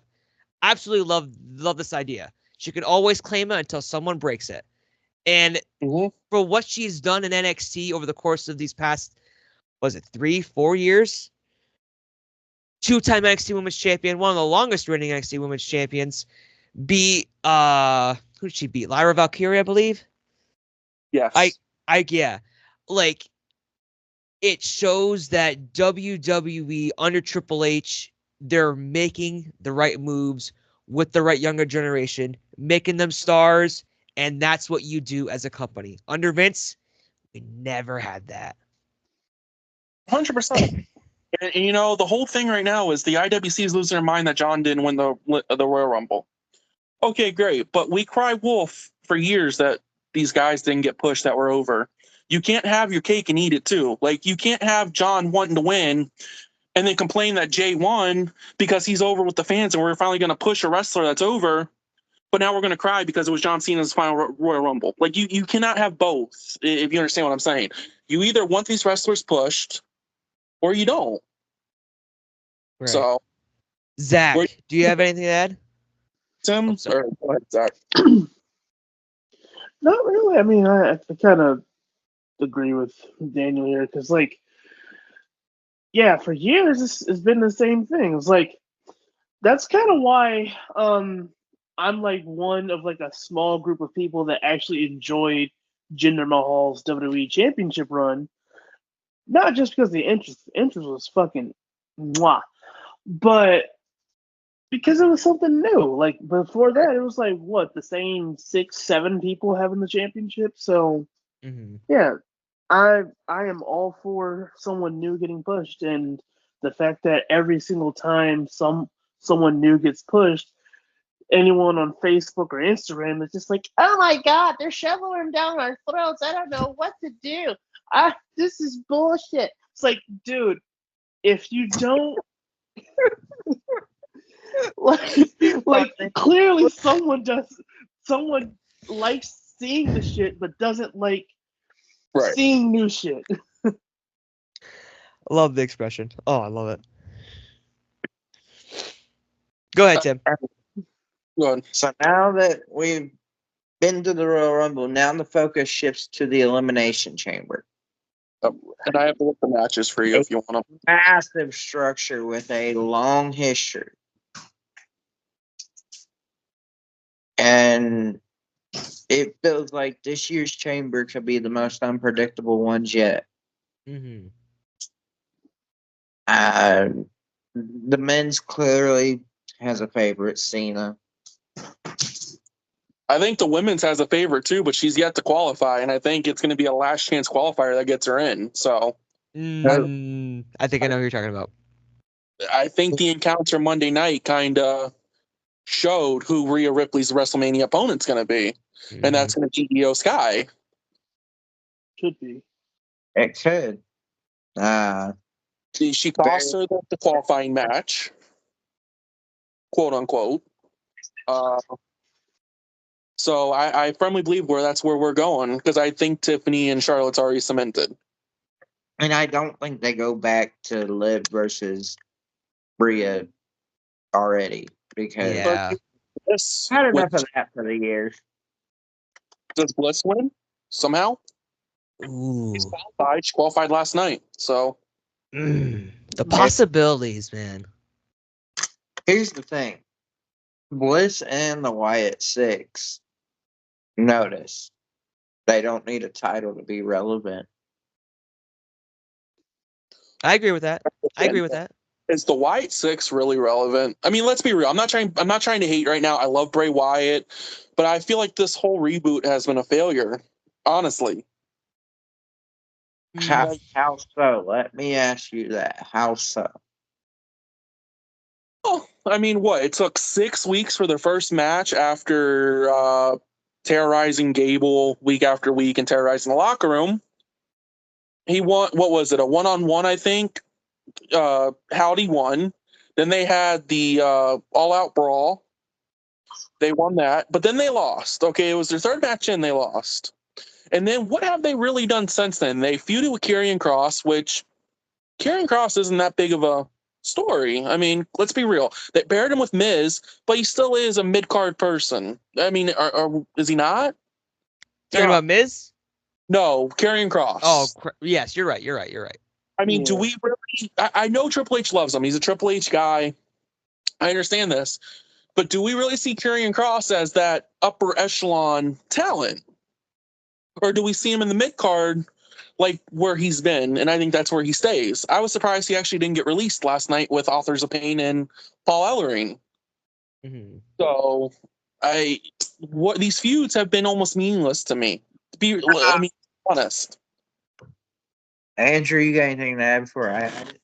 I see, it's so hard to argue that, because I said where the opposite to what you said, Daniel. But the more you said that, the more I'm like, I can't disagree with that, because you're not wrong. And I'm not trying to Wyatt. Like, I don't want this to turn into like I'm trying to hate on him. I'm sad he passed, but this reboot wasn't like when they were terrorizing everybody. It was awesome, right? But their matches have fell flat to me each time. I think it's because if I remember what Bully Ray said, their matches need to be more like the Firefly Funhouse, and not be in person. Because how can you do that with different type of there's a word for it, I just can't think of it. It's not coming to the top of my head. But you're right. I understand what you're saying, and it makes sense. And the other thing maybe is just maybe the injury with Bo Dallas, and maybe they just don't have the time. And let me tell you, when they come out and terrorize people, I was there August something. They came out and terrorized Gable and the American Made tag team. Like, you get goosebumps when they come out, man. Them lights go out and it starts, the music starts going. You get goosebumps. But that's all they are to me, is just the 10-second flash in the pan, come out, terrorize people, because their matches to me aren't worth it. Go ahead, Andrew. I was just gonna say one more thing. Whenever they do come out though to that song, I cry a little bit just for Bray. Yep. Zach? Yeah, honestly, same with the Shadow. I did not watch their matches literally just for that reason. Because like I don't want to open my television up every Monday and just be like, all right, oh, Wyatt 6, time to cry for like 15 minutes. No, I'm good on that. But honestly, Daniel, I kind of have to agree. I kind of see what you're talking about, and for that reason, it's just like that's why I was like when the new game was revealed, and they were like if you pre-order, you get the Wyatt 6. I was like, that's like telling me if I stand in a fucking line that I may or may not get a blowjob. Like, oh God, we're going in that route. Oh my God, I wasn't expecting that. The bigger we sorry, get, it's watch that, guys. It's past 12:30. I get really vulgar past 12:30. But I promise. I'm tired. But seriously, like it doesn't really seem like a DLC, honestly. But it's here's an equivalent to that exact same announcement. If you pre-order now, you'll get Charlie Haas in 2009. Yeah. Pre-order now and you'll get Funaki. Great. Which year? Exactly. Oh. It's not worth it, is what I'm trying to get at. Go ahead, Tim. I'm interested to hear you. I know I pushed a button there, so go ahead. Okay, so I'm going to tell you guys this. If you look back on Bray Wyatt's last 4 or 5 years in WWE, he'd have a program, take some time off. Have program. It kept the mystique alive, and that's what they're doing with the Wyatt 6. It's what they've done with Undertaker. It's what they've done with Kane over the years. I said, this is nothing new for characters of this nature, like the dark, the supernatural characters of WWE. If you want to keep the mystique there, or like Taker did for 30 years, you have to play this game very carefully. There's a reason why that character survived. There's a reason why characters like that can survive in the pro wrestling world. You prey off of people's nightmares like that. You unlock like a different door to people's fears. Like, yes, is it bad that they don't wrestle all the time? Yes, but that keeps the mystique up of, are they going to show up like last week? Everybody expected them to show up. They didn't, but they're carrying that mystique still. They can sit there and show up at any point, and it could cause chaos. Go ahead, Dan. I will just say, I understand the whole mystery part of it, and you're right. They need the mystery aspect, but my whole point is they haven't delivered once they've gotten to that point. You understand? I get what you're saying, but their whole way they've went about it is almost a failure, almost. You know? It's this isn't the Bray Wyatt, or I know they're trying to tribute to him, but Bray was so much better at this. I don't know. I don't know what you can do to make them better. Bray was better at this, no doubt. But what they're going off of right now is what Bray actually was wanting to do. Right. So we would have gotten this one way or another. I'm sure Bray being with the group would have made it 100 times better. Mm-hmm. No doubt in my mind. I will say this. Wyatt Six, anything connected to Bray will hold a special place in my heart. When Taker retired, that was who I ended up latching on to. Felt like that it was just better that way because it kind of kept with the dark supernatural thing. Uh, the Fiend thing, man, the Fiend. I remember seeing the first sign of the Fiend, and it was just amazing. And we're like, "What's this about?" Bo is going to have to unlock a dark side of himself to come out and play like Bray did. Bray allowed us into here, which can be a very scary place for anybody. But the nightmares that he showed us through our screens was entertaining. Um, some of the most entertaining stuff I've seen in a while. And I'm surprised Vince let it go. But I'm thankful he did. That's Vince for you. Yeah. One of the few things he did that was right. As much as we could hate on Vince, Vince was able to like use his heart for some people. I mean, I just saw a video the other day. It was Brock Lesnar, WrestleMania. Was it WrestleMania 34? He beat Roman Reigns for the title. Was that the Yeah. wrestling I'm thinking No, of? he defeated him to retain, sir. Retain. Okay. Well, he didn't want to do that. Okay, and he walked into Gorilla. There's video of backstage, and I forget where I saw this, but I'll try to look for it again. He throws the title at Vince. Okay, because he's pissed. He wanted Roman to go over, and all you hear is Vince go, "You fucking asshole," and like Vince was like that, man. Vince wanted to kick some ass that night.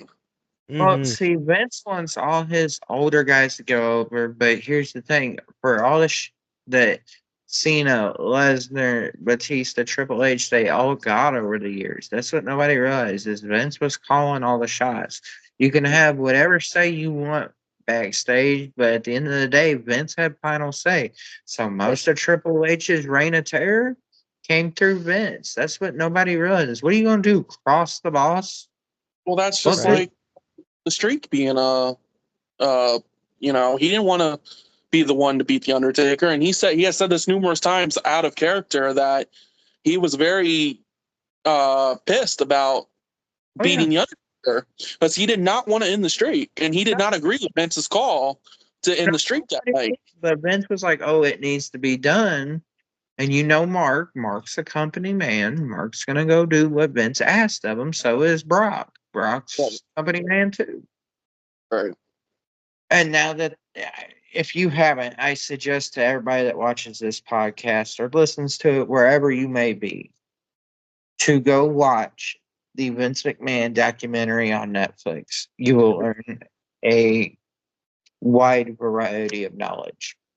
I have to go watch it. I haven't seen it yet, but I want to watch it before the next episode so we can talk on it a little bit. Do want to watch that. Mhm. You will question your own morals at one point watching it. I'm sure. I'm not going to defend Vince, but there's also a reason the way he turned out he did. There's no excuse for some of the things that he did, but we all have skeletons in the closet. And I'm going to leave it at that. This is a 2-hour episode, gentlemen. We're trying to stick this to 1 hour. Well, now we've got the qualifying matches. Some of them happened this week. I got the list. I need it. I have it. Yep. Let's go ahead. Monday Night Raw. The first one was Liv versus Io Sky, and Liv's going to win by disqualification. Yeah. We kind of knew that Liv was going to be added to the chamber. I just don't see her winning the chamber. Yeah. That's um No. if she does, I would expect Canada to riot, but they are Bizarro land according to Jerry the King Lawler. They are. They really are. If you've ever seen 2004 SummerSlam, you'll know exactly what we're talking about. Oh yeah. I don't think I know what happened. The crowd, the I'll turn look it on up. everybody that night. That was just a wild one. I still have it on DVD, actually. Good. Keep that. They're very rare now. Oh yeah. I I have a believe wrestling those. collection.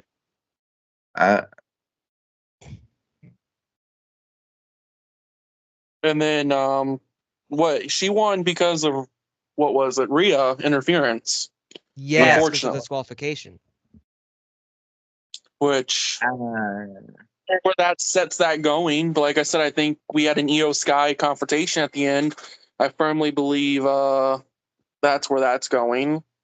Now, how does Io elimination chamber? I don't know, but we've had last chance qualifiers before, so I can firmly see that happening again. Right. Go ahead, Andy.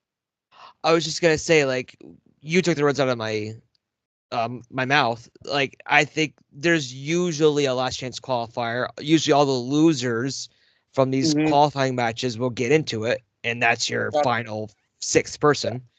And whoever wins gets that whichever title Charlotte's not going for at WrestleMania 41. so we knew Liv was in. Now we move on to the next match, which was what, Daniel? Yeah, if you just want the qualifying matches, it was CM Punk versus Sami Zayn main event. And let me tell you, that was some great wrestling right there. Yeah, Punk found out really quickly Sammy's on his level. Because remember, weeks ago, he told Sammy he wasn't on his level.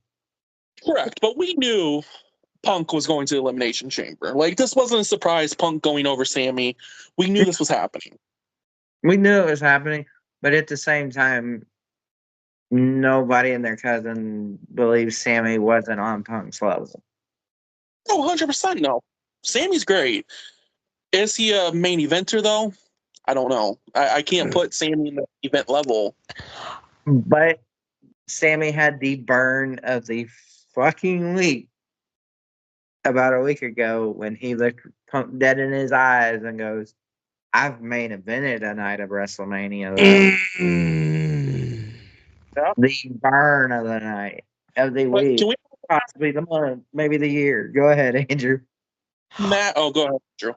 Okay, I was just gonna say very quickly, when Daniel, I believe you said it, Sami Zayn is not a main eventer or something like that. I think not differently, because I don't think he's mid card. He reminds me of a Miz. You could put him anywhere. He's like here, but like he reminds me of Daniel Bryan. He's the underdog. He's got it. He just needs something to fuel him even more. The only reason why I don't say he's main eventer is because when I look at main eventers, I look at Seth Rollins, I look at CM Punk, I look at Drew put Drew McIntyre in the main event. I love his character work. John Cena, I just can't put Sammy on that level, and maybe that's just a bad wrestling fan in me, but I don't think he is on the level of your Seth Rollins, your Roman Reigns, your CM Punk. All those names you said have something unique to their character. Sami Zayn, like what? Go ahead, Tim. Let's say this. 2 years ago, Sami Zayn had us believing at Elimination Chamber that we were about to see a champion be dethroned right before WrestleMania 39. I remember that. Let's go there because he had everybody in the building believing right there at the end of that match. That's how much him and Roman had sucked us in that he was going to dethrone Roman right before he took on Cody Rhodes for the first time. Right. Yeah. I remember that. Oh, yeah. So the match carry himself when he wants to. Can we just talk about real quick CM Punk and Seth Rollins? It's on site now. Whenever they see each other, can we talk about this real quick? Like the face and Seth Rollins' face changed to this devil-looking face, and it was on site. Like referees were already coming from the back. They knew these two. The road to WrestleMania for these two is going to be amazing, and we already know Seth's going to the Elimination Chamber. CM Punk's in the Elimination Chamber. Them two are going to beat the out of each other in the Elimination Chamber. And they're going to probably get rid of each other in that match. They're going to eliminate each other. Yeah. 100%. And I want to piggyback off what you said earlier. CM Punk wants his main event at WrestleMania. He's getting it. Listen, Roman, Punk, Rollins might steal a night. That triple is going to steal the night. Whichever night it may. So that's just my take. And like I said, the right person won. I think Punk was the right winner for the Elimination Chamber. And next Sammy's going to feud with Kevin. So. Oh my God. And this is where it begs the question for me sometimes is, do they do KO and Zayn at Elimination Chamber instead? Because they're both in Canada. No. Or sorry, they both are from Canada. That's what I should have said. Excuse me. If they do, big drama on Triple H's part. This is a money-making match for WrestleMania. It's going to steal the show, whatever night it's on. I mean, I could see them doing an Elimination Chamber match, but I honestly don't think it's going to happen. Right. No, I'm with you. I want Mania over Chamber. I'm just saying. What do we got? 2 months till WrestleMania? 70 days, if I counted right, or 69 now because it's Sunday. Well, 2 months. If this is going to be a slow, great burn between these two each week, because Sammy's great on the mic, so this is going to be great. And Kevin's great on the mic. Oh, he's fire too. Yeah, but Saiyan got a little bit of a leave right now with that package pile driver. Yeah. So, idea just came in my head. Sorry. Kevin Owens qualifies to the Chamber, and you can do similar to what Shawn Michaels did to The Undertaker at WrestleMania, leading up to WrestleMania 26. Have him, Sami Zayn, come out from underneath, give him a super kick or whatever, or the Huluva kick, thank you, and cost KO the match, and that's how you can get to a Sami and KO match. Doesn't have a qualifying match. If I know correctly, there's 3 qualified now. You have Finn versus Seth. That's 4. Logan versus Ray. That's 5. And then you have another triple threat next week on SmackDown. That'd be your 6th man in there. So did they announce the 6 people or the 3 people? Excuse me. That are already qualified, or the triple threat next week you're talking about? The triple threat. Yeah, it's Braun Strowman, Fatu, and Damian Priest. Yeah. Oh, okay. Then never mind. There goes that idea. Strowman, Fatu. Yeah. Priest winning that because Strowman and Fatu is going to be beating the hell out of each other. That's one of the matches, man. That's going to be hard-hitting meat.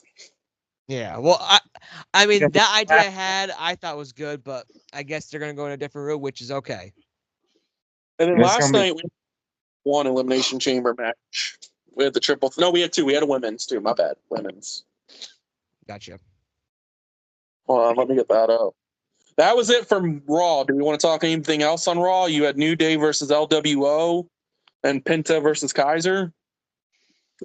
Penta versus Kaiser was really good. I caught the tail end of it because I got off work too late. Kaiser kind of snubbed Penta. Kaiser didn't sell at the end of the match.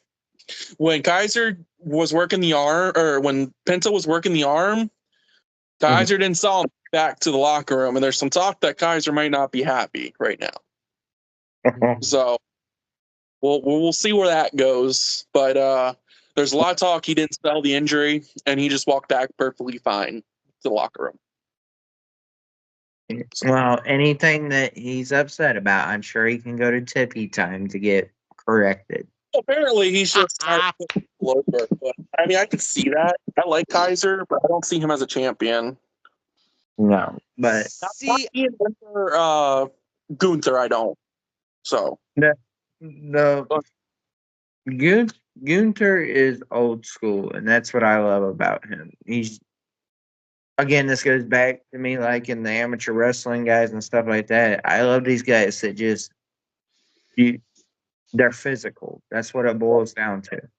Your Brock Lesnar's, your Kurt Angles, mhm. uh, guys like Chad Gable, Gunther. Those are guys that I gravitate towards because I was that guy at one point. Right. And that I was that kid in school that did amateur wrestling growing up. I mean, did a little bit of mixed martial arts for a bit. So I mean, those are the guys that I'm like, okay, it's real. Go ahead. Andrew. Go ahead, Um, Andrew. okay, so I wrote this down because I almost forgot.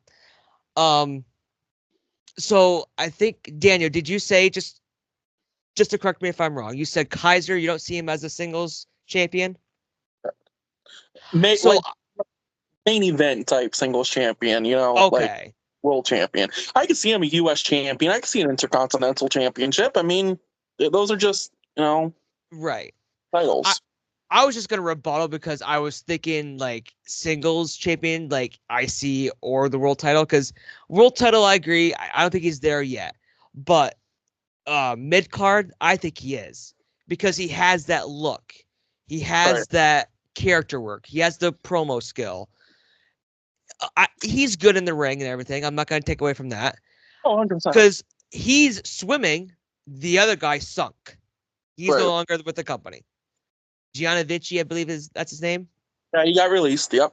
Yeah, so that's why they see plans with him. Don't know what it is. Obviously, Triple H has his card booked for WrestleMania 41, and he's working backwards, like probably some promotions should, in my opinion, at least. And then go off of there. Go off of next year's WrestleMania. Shots And fired. Bang bang. so yeah, that's I just see Kaiser as a future star. Just he needs to get over maybe his own ego. That's what I'm trying to say. Gunther. Say again. I think he needs to get out from under Gunther. I think he needs to Yes. go his own path. Yes, agree. So, you ready for SmackDown, Tim? You ready for the qualifying matches last night? Yep. Or you got something to add? I don't have anything to add right now. We started off with Bianca versus Piper. Bianca did win. That's not a whole shot. No, but I don't see Bianca having a shot to win either. She's a tag team champion. I don't see them putting her in the main event of a WrestleMania as tag team champion right now. Plus, I think she has another story that's going to be coming out about how she attacked her tag team partner. Yeah. And we finally get to see heel Belair. Yes, Zach. 100% mix. Honestly, I don't think it was Bianca. I feel like they're heading into the Naomi territory with that one. Ooh. Like something tells me, because think about it. Naomi had everything to gain by attacking Jade. Think about it, because Jade was tag team partners with Bianca, and then out of nowhere, it's Bianca and Naomi are the tag team champions. I mean, I didn't watch for a week, and then I looked back and I was like, when the hell did Naomi become the champion? But hold on, Zach. What match was she getting ready to wrestle before she got attacked? And who was in that match? Bianca was in that match. It was a triple threat. Where were they going to? What? Someone jog my memory here. They were doing triple threats to see who was going to fight for. Go ahead, Andrew. Do you remember what the match was for? I believe it was. Yeah, that's right. It was for the Women's U.S. Championship. Okay. It was a triple threat match. Bianca was in that match with Jade. And all of a sudden, Jade got hurt. You understand what I'm saying? And I also see the storyline playing out is Bianca was tired of being in the shadows of a newcomer. She's the veterans, quote unquote, and she was tired of sharing that spotlight with Jade. So the only way to eliminate Jade was to injure her. Now we don't have footage, but I firmly believe it was Jade Cargill that injured the needle mover. Go ahead, Andrew. So we all know with Triple H's like regime, he likes the subtle details, right? So I remember seeing this and maybe looking too much into it, but here's the subtle detail that I can understand where Zach's coming from, but I like Daniel's idea more because of this little detail. Bianca came out after that whole spiel with Jade, and she was looking for a partner or whatever. She comes out doing her dancing or whatever, and she goes and she mouths the words, "I never needed you at all." That's where I'm with you, Daniel. I think they're gonna go with the Bianca route. Go ahead, Tim. Okay, so speaking of subtle like things, there's a running joke in the IWC right now, and I want to see if you guys follow along close enough. And I'm hoping you guys do. Have you noticed that everybody Karrion Kross has interacted with has actually turned heel? And Yeah. it's like this long ass story arc. It's the Karrion Kross effect. I think almost everyone knows It's gonna that. be some huge payoff. I don't know what it is, but I keep seeing it. Like, Well, Scarlet's a witch. I mean, it makes sense. Like, cast a spell. but that's the thing, though. Like I tell people, I'm like, if you pay attention to the little details, everybody's got their own little story going on. And Cross's story arc has been going on for about a year and a half now, where you see everybody he touches just turns. Where does Sammy go with Kross, though? Because Kross is following Sammy right now. How does that play into this? Again, I hope. Because, again, they had another interaction Monday night on Raw, backstage. I said what I said. I pray to God we get a cage match between Owens and Zayn at Mania because Will we get two heels? It's been done before, but that's very rare. It has, but it's unorthodox in wrestling. You got your heel, you got your face normally. I mean, I know if I to do that a lot, but what if I told you Owens got cheered more at the Rumble than Rhodes? then who? Than Rhodes. Really? I could see that. Interesting. I'll say this. Cody had his share of supporters, but it was like the crowd was massively behind KO. Because we can relate to KO. Like, KO's got that story right now. Hear me out. What if KO, and it could happen. It sounds like he's gonna be a face, and it's gonna be organic. It's not gonna be forced. But they could turn Saiyan heel because of Cross. Right. And that could allow for a more vicious side of Sammy to come out. Could have been. Like all these past few years, you've seen him where he like holds up for he does something incredibly heelish. What if that side finally just snaps? It'd be interesting to see. This road is going to heat up real quick. But then here's where it sells me on the viciousness of Owens versus saying is their history. Because you already know how low Owens is willing to go. Owens has been there. The question is, can Sammy go there? I guess that's what Kross is going to find out. But Kross is trying to make Sammy turn on Jay right now. That's the whole storyline. Is he's tired of seeing Sammy be so nice when Jay's winning all the time and Sammy's not.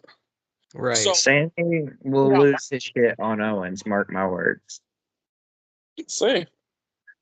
After the package pile driver, I think he will. We'll see. Okay, so this sets up for Raw in 2 nights. We've got more qualifying matches this week. Not as clear cut, but the episode next week should focus on the qualifying matches of what we have. And our picture for Elimination Chamber should start to come into play. And so should more of the map of what they're going to be doing at WrestleMania.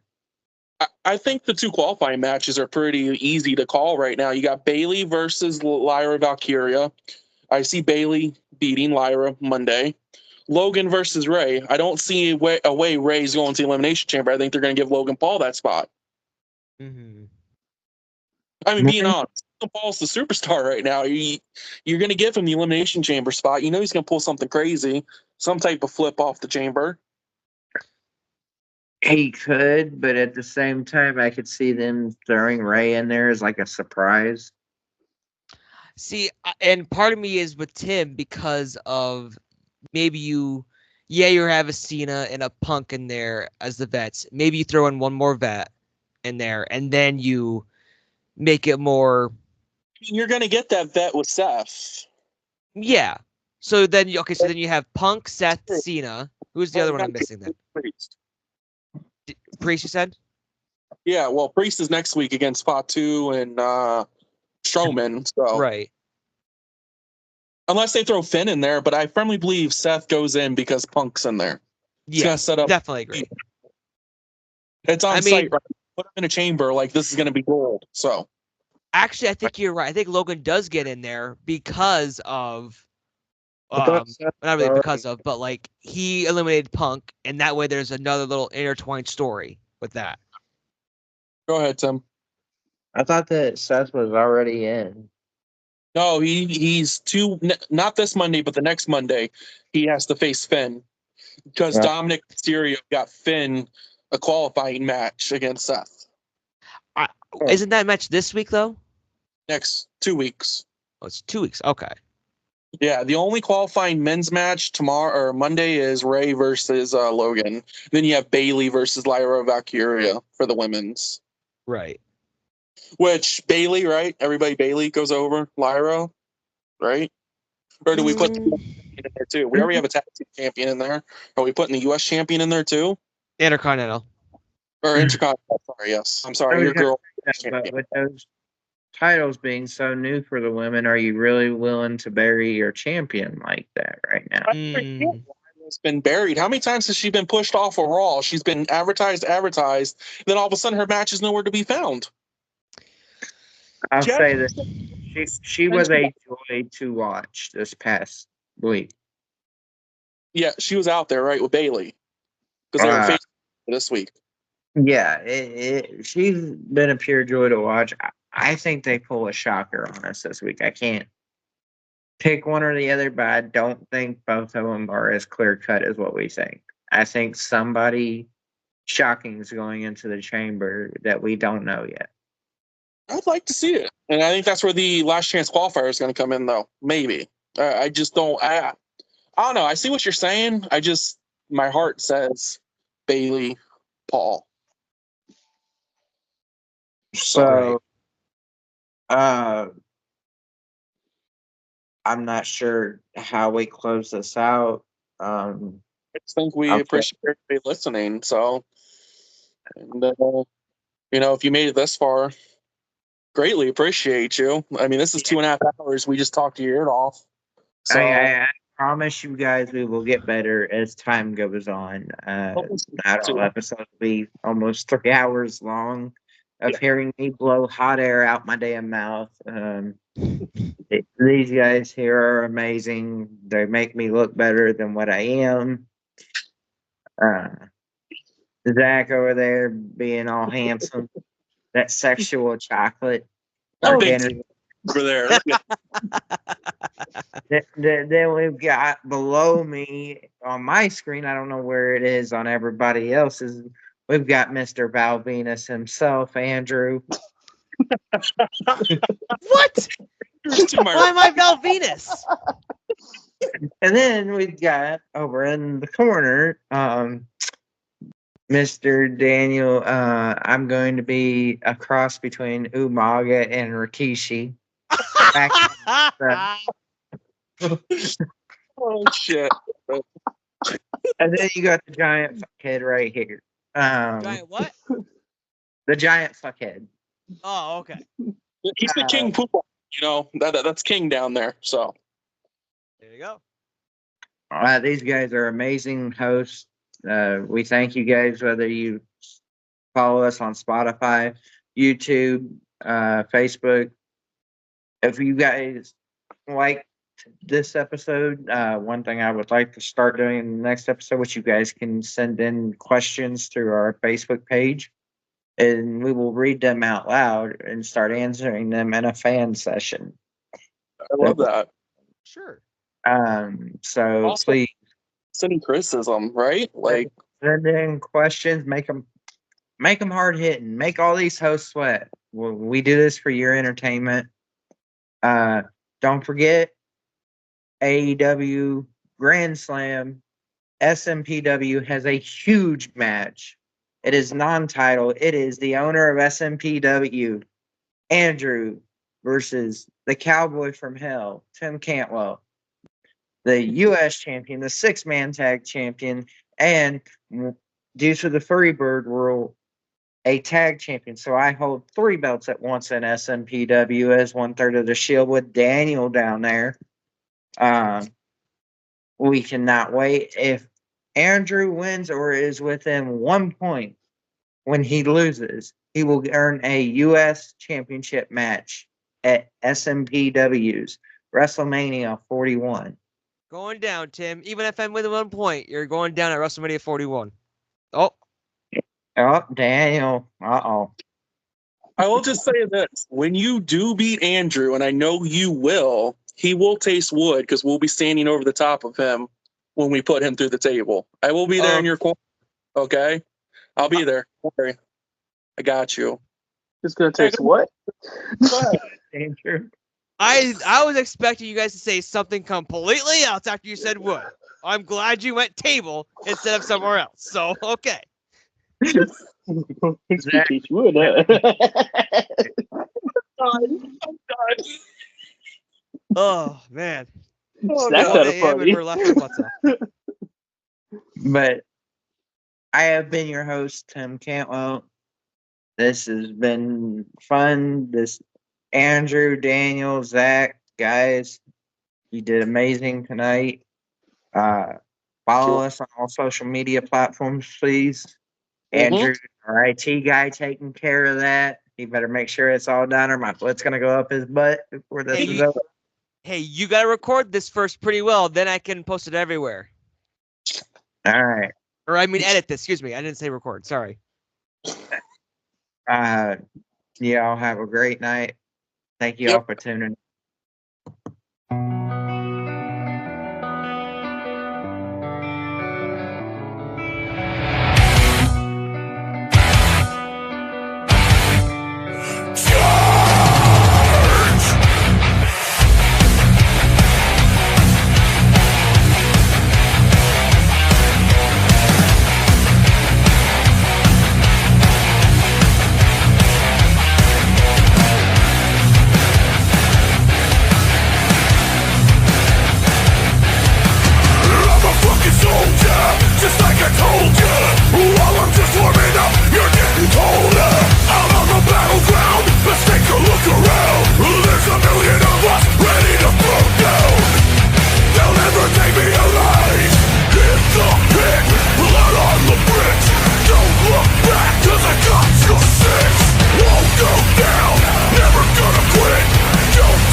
accept defeat, and I will never quit.